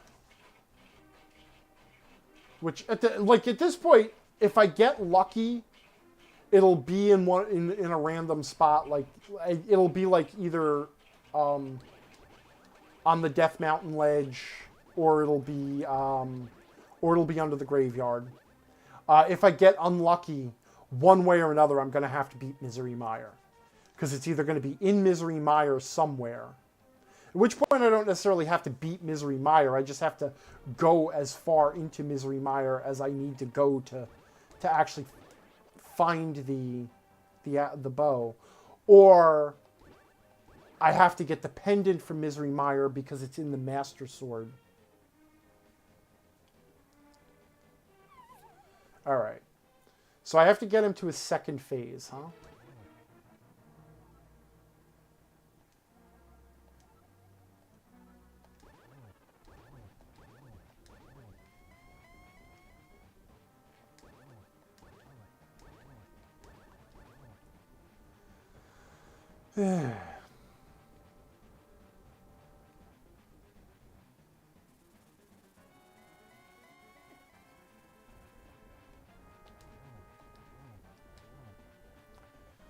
Kate is speculating on when it's more optimal to spin attack and when it's more optimal to slash wildly.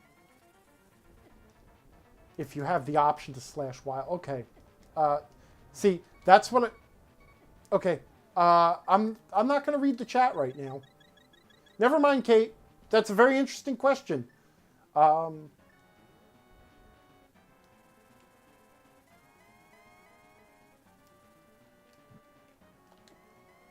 Okay.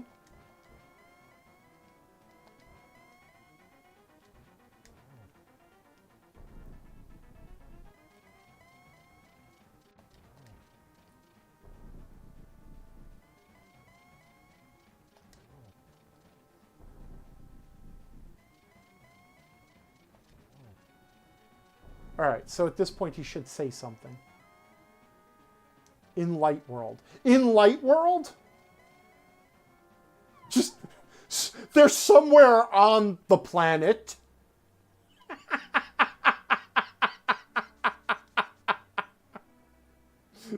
Did you find the arrows that exist somewhere in 50% of the entire game? I'm guessing that means the graveyard. Is what I'm guessing that means. Which means that it's smarter to stay in the Dark World. Because I'm going to have to use the mirror. I'm also going to have to not die. Like, oh god, right? Light World could be anywhere. No. It can't be the Dark World.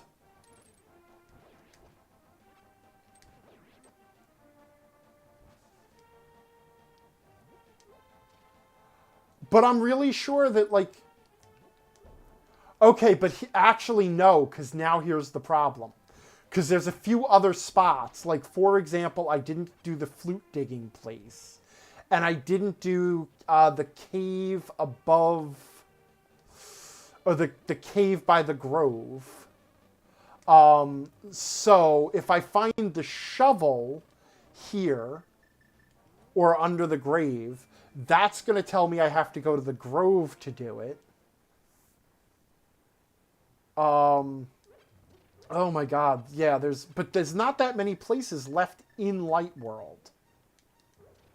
Did I end up going to the fairy fountain and getting the Fountain of Wishes? There's the mirror shield, which I could have gotten before I did Turtle Rock. That's good to know. Okay. Did I do the fairy fountain, the Fountain of Wishes? Because that's the other possibility.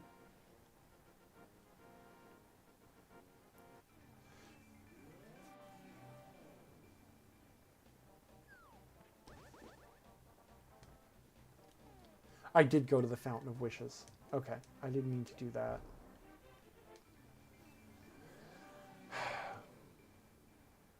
At least I know it's not on the Death Mountain ledge. Here's hoping it's just down here. It could be in the one of the caves above the desert. There's the shovel, so it's going to have to be the grove now. Okay. So then smart move there is fly to town, use the Dark Mountain portal. It could be on the it could be in the Bombos. It could be in the Bombos tablet. It could be in one of the desert caves. Or at least, because I didn't do the one cave. Yeah. The blacksmith could, like, the blacksmith is in the... Alright, so we're going to bring the blacksmith home. That also means it could be the purple treasure chest, couldn't it? Like, even the purple treasure chest is in the Light World. Oh, this is a nightmare.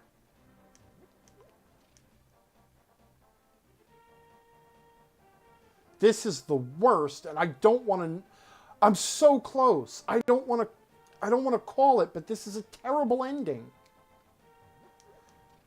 This is a terrible way for this to go now. I don't want to do the chest, but like at this point, I can't not do any potential item. Oh. Right? Like I can't afford to skip any one random item in the light world now. Thanks for that. You couldn't have just been the one. Oh hey, here's those arrows. We heard you needed them. So hey. The problem is now this precludes me checking the grove. Not the grove, but checking that cave. I can still check the grove, and I'll be near the Bombos tablet.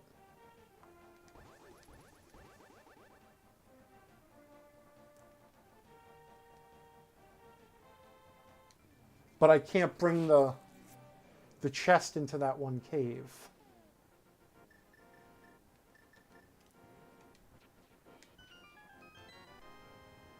This is where it's going to be. It's going to be the last place I check. There's no way around it.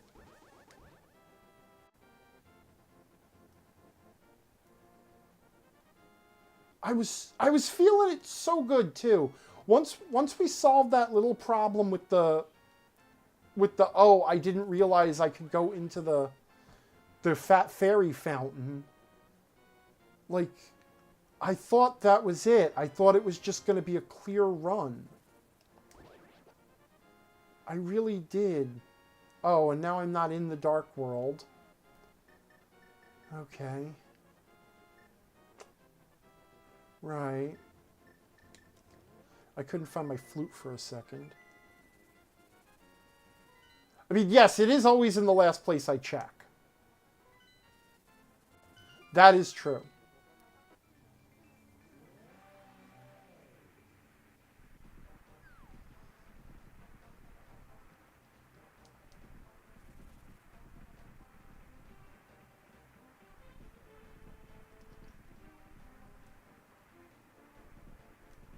I hate you, pterodactyl.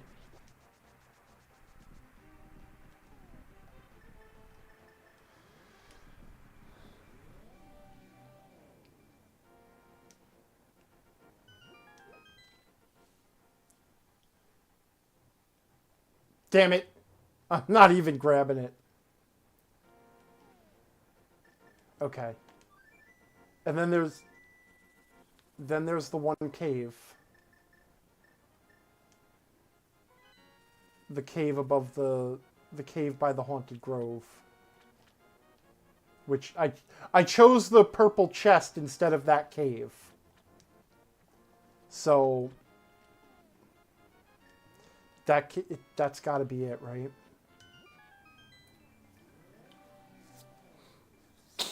Excuse me. I'm a little bit congested again.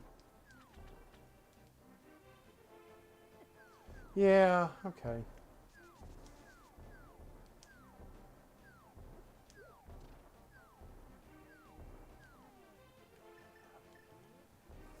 I really just run out of energy for this, though. That's the problem.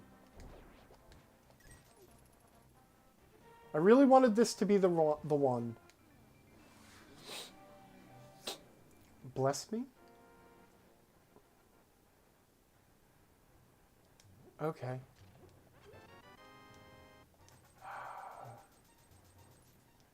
Now what does that leave?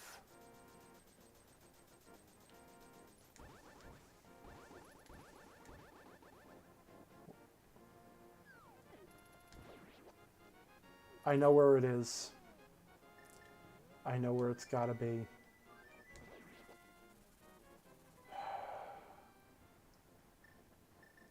I know where it's gotta be, and it's the worst place. I'm gonna go check the pedestal. It's gonna be in the pedestal.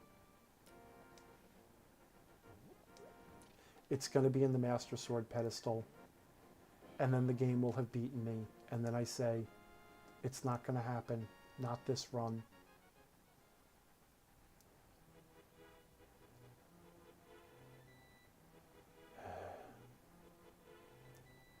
I'm going to go translate it with the book. And to think, I almost did it ages ago, right? Whoops, not that one. I almost did it ages ago. I almost went up just to translate the pedestal just to see. This is where it's going to be. And that was my mistake that I didn't translate it. I would have known it, and I could have been more efficient about it. Watch this. You have chosen the Archer class. It's telling me that's where it is. I have to beat Misery Mire, get the last pendant. I can't. I don't even care. You can have my stuff. Ganon wins. My spirit is broken. I'm so curious now. I'm waiting for the chat to catch up to see how everybody responds.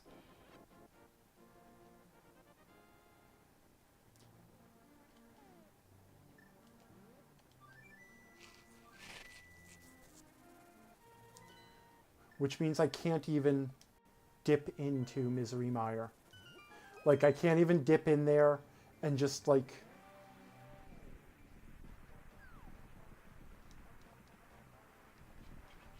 I can't even dip in there and just, like, oh, find the arrows in the first chest. I have to actually clear the damn dungeon. I have to. And I can't not do this now. That's the worst result. That's the worst place for the arrows to be. That's worse than them being under the tree, under the Aghanim tree.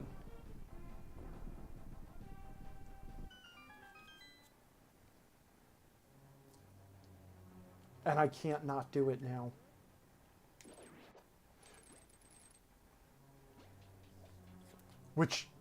And I suck at this dungeon.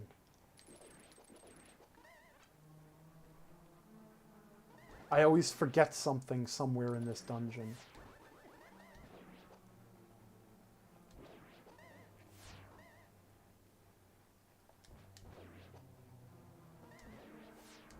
I mean, at least the boss is easy. Because I keep talking about how I'm just going to give up and go home and give Hyrule to Ganon. And yet I can't. I can't just admit defeat. It's just not who I am. I will not be broken by this. Plus, I actually think I can handle Misery Mire pretty efficiently here. Let's see.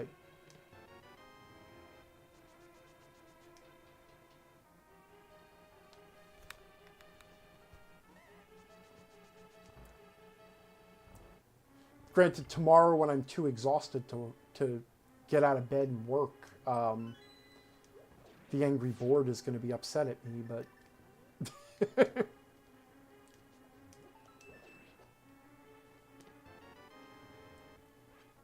That's how it is. Kate is saying at his darkest hour, Angry knuckles down and refuses to kneel. He is a true hero. That said, I need to remember to turn off my invisibility cloak so I don't use up all my magic. Nah, actually, I went out of my way to do a little bit of extra practicing of both Misery Mire and Turtle Rock. I picked it. So there's a thing in case anybody is still watching, other than Kate at this point, and is interested in doing a randomized run themselves. There is also a thing that exists called a practice ROM, and the practice ROM. Damn it! Do I go left? No, I didn't want to go left. I want to go straight down. Right. There is a thing called a practice ROM, and then this puts me back out in the main room, which means I want to get this treasure chest. Nope. Yeah, there is a treasure chest there. I'm not crazy. In case anybody's interested in doing a randomizer, but I don't recommend you do a randomizer until you've played the game at least a few times vanilla. But if you are ever interested in trying this out, um, shit, I'm out of magic. That's okay. I'm gonna have to do one more potion run. This is not gonna happen efficiently anyway.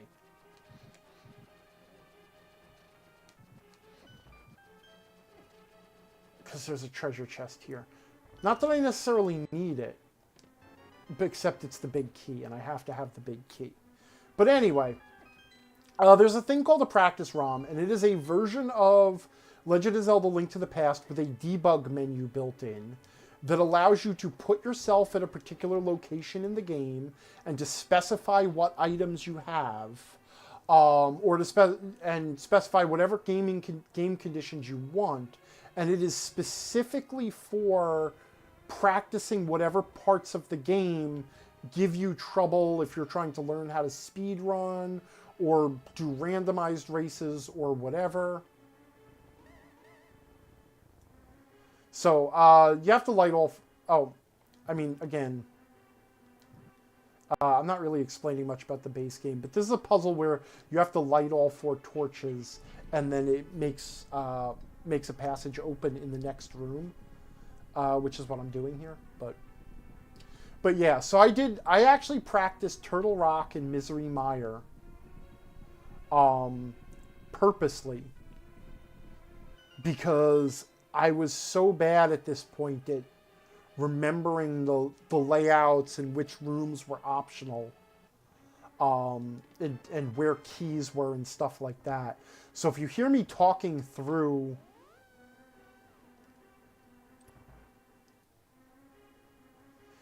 As you hear me talking through this, it's saying, nope, I have to go this way, I have to go that way. That is the result of me practicing both dungeons, because I knew I was going to do a stream of this tonight. Alright, and I think I'm pretty much home free now.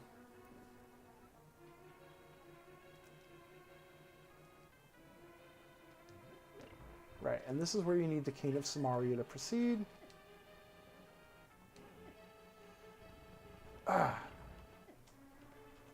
I also hate the Cane of Samaria that summons that block.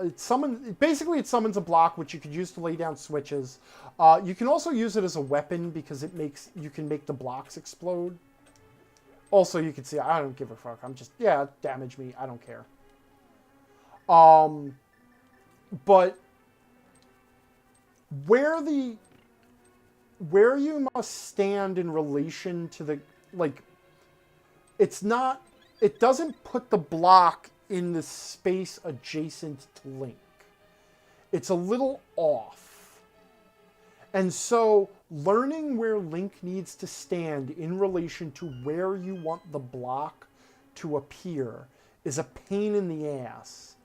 And the floor switches are actually really finicky about where the block is placed. And that drives me nuts. I have to hit the crystal switch. Otherwise I won't be able to get through this room. And then I have to fight Master Vitreous. And it really doesn't matter what item I have because he's not vulnerable to items. And then I can go get the light arrows and beat Ganon. And like 10,000 more potions. Oops.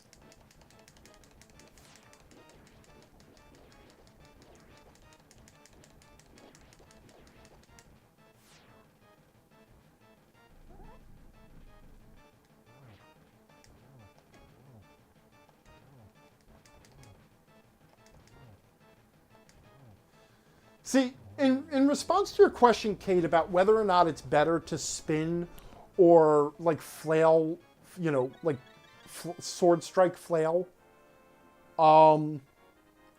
like, the one issue is there's a lot of enemies in the game that get knocked back because of when you hit them, and there's also a lot of enemies in the game that knock you back when you hit them.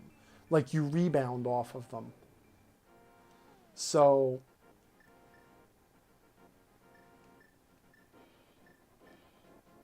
I didn't know he was vulnerable to the silver arrows. I'm not good with the bow, though. Like, I can't hit small targets.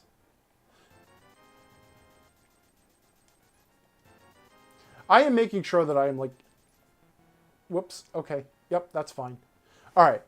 We're going to get the stupid... I cannot believe... That's the worst place for that item to be. I'm pissed. I am not happy. I am not happy, and it's the only reason why I'm not letting the game win right now. Because I'm mad at it. That shouldn't even be possible. Like, the randomizer should just be like, you know what? No, this one sucks.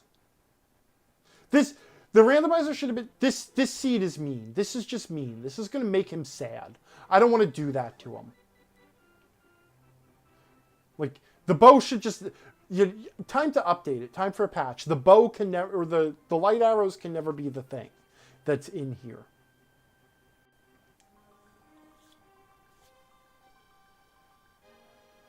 But yeah, I do regret it because I did say very early on... Yeah, there they are. Son of a biscuit.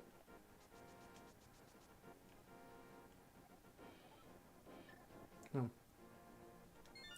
Saving and quitting is slightly faster.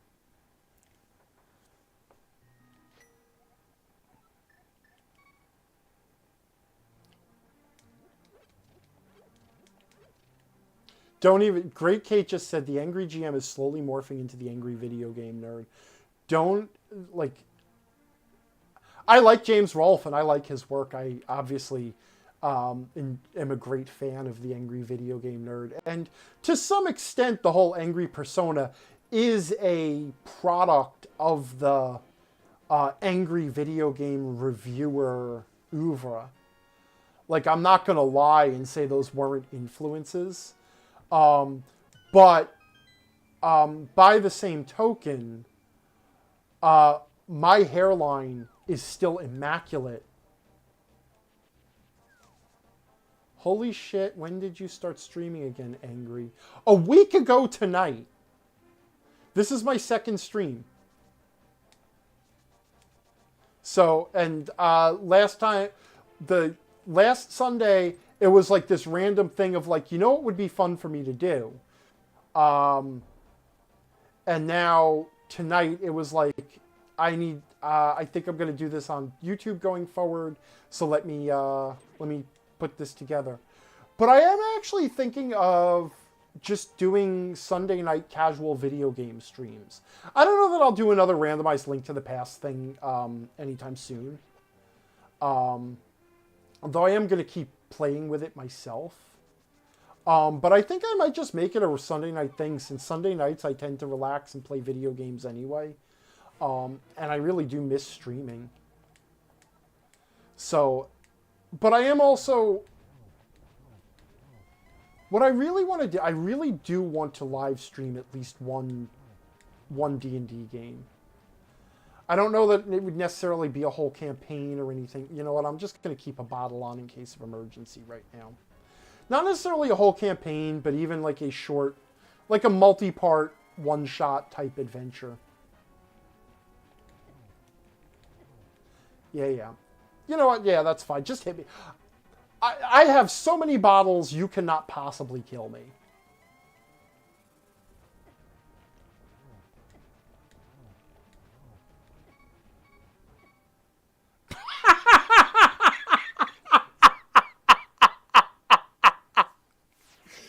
If I hadn't, like, literally just trash talked him.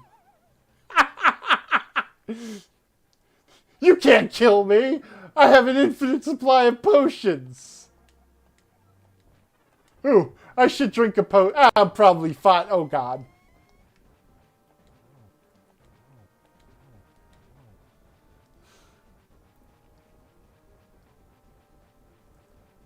I forget how much damage these stupid the bats do.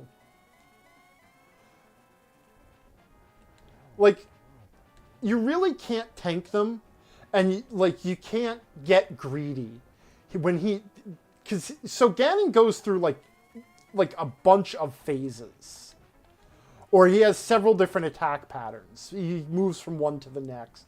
And in this one, like, this one takes forever. This is his longest pattern. And you really can't just... Okay. Alright.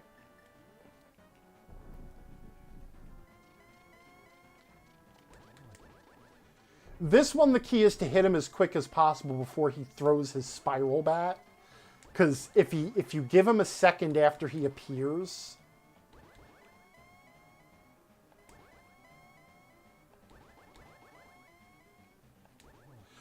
he throws a bat that spirals out and leaves a trail of fire behind. Okay. And now... Okay. Launch.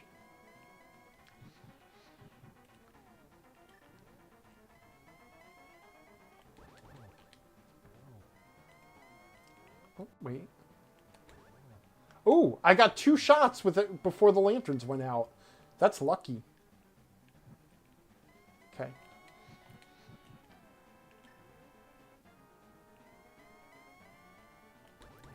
I guess I shouldn't be making fun of the people who know how to beat Ganon without the light arrows after what happened tonight. There we go. It's done. It's over. Oi. Holy mother of crap. That was bad. There were only 2 bad moments, really. Alright,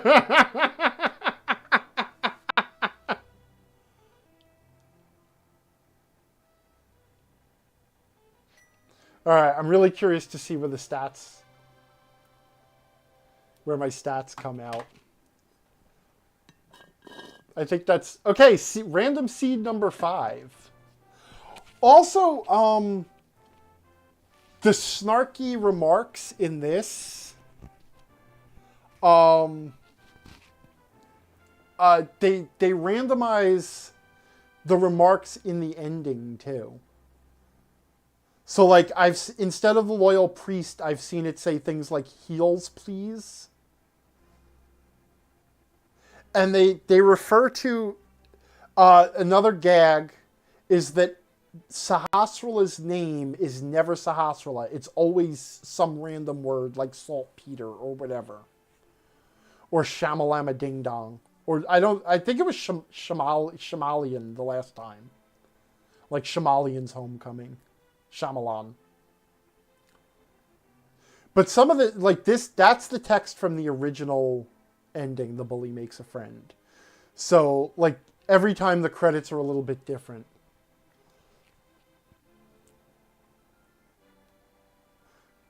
Also, I just remembered that you can hit the select key to speed this up.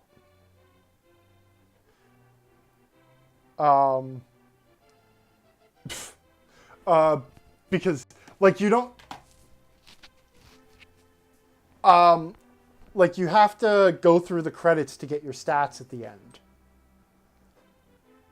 So they added a, if you hit the select button, it makes the credits go faster. So, anyway, this was a lot of fun. I'm sorry that it took as long as it did.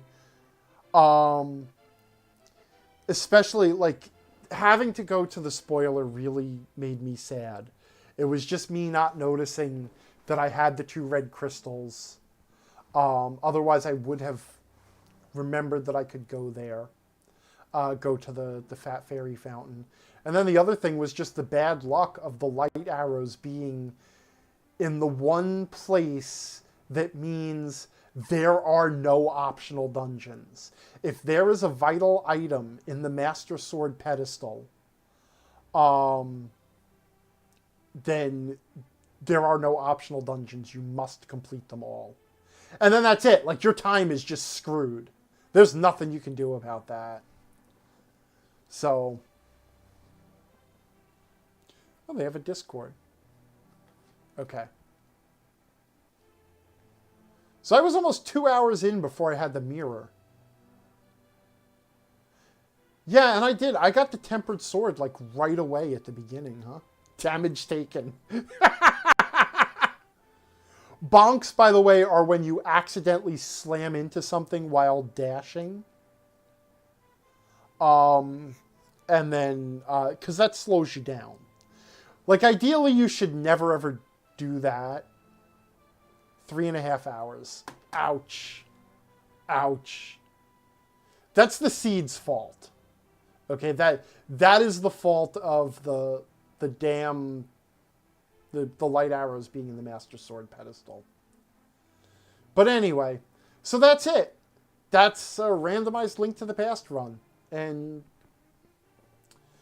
I finished it. I didn't give up. And thanks everybody for hanging out. It's been fun. Next week, I'm thinking of doing some casual old retro games like this. Odog is asking what is a good time. So from what I've heard, if it is considered to be a good time if you can do it in 2.5 hours. Generally speaking, if you get your time down to about 2.5 hours on average, though obviously it varies based on what the randomizer does to you. But if you can get your time down to about 2.5 hours, they say you're making all the right decisions, you're going to the right places, you're good at routing through the game, you're just not a very good speedrunner.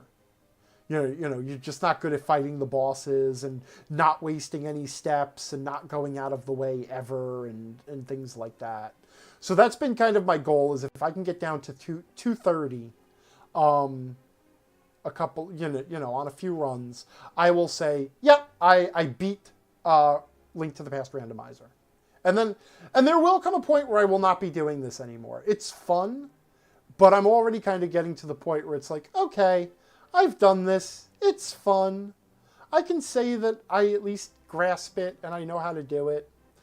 If I have a run where I get through the whole run without having to look at the tracker or and not getting lost at any point and saying, I have no idea where I can go now, or if I can get my time down to 230, that'll be basically me saying I beat the game. And then I'll be happy, and then I probably won't do it again. And I probably won't check out any other randomizers either. I have tried a Super Metroid randomizer, and for whatever reason, that just does not work for me. I absolutely know I wouldn't enjoy a Hollow Knight randomizer. I can tell you that right now, as much as I love Hollow Knight. But, so anywho, but that's it. That's Randomized Link to the Past. Thanks everybody for hanging out. I'll see many of you tomorrow in the Discord or throughout the week. And then maybe next weekend, next Sunday night, I'll probably be here playing something less strenuous and more casual for an hour or two. So, yeah, I guess that's that.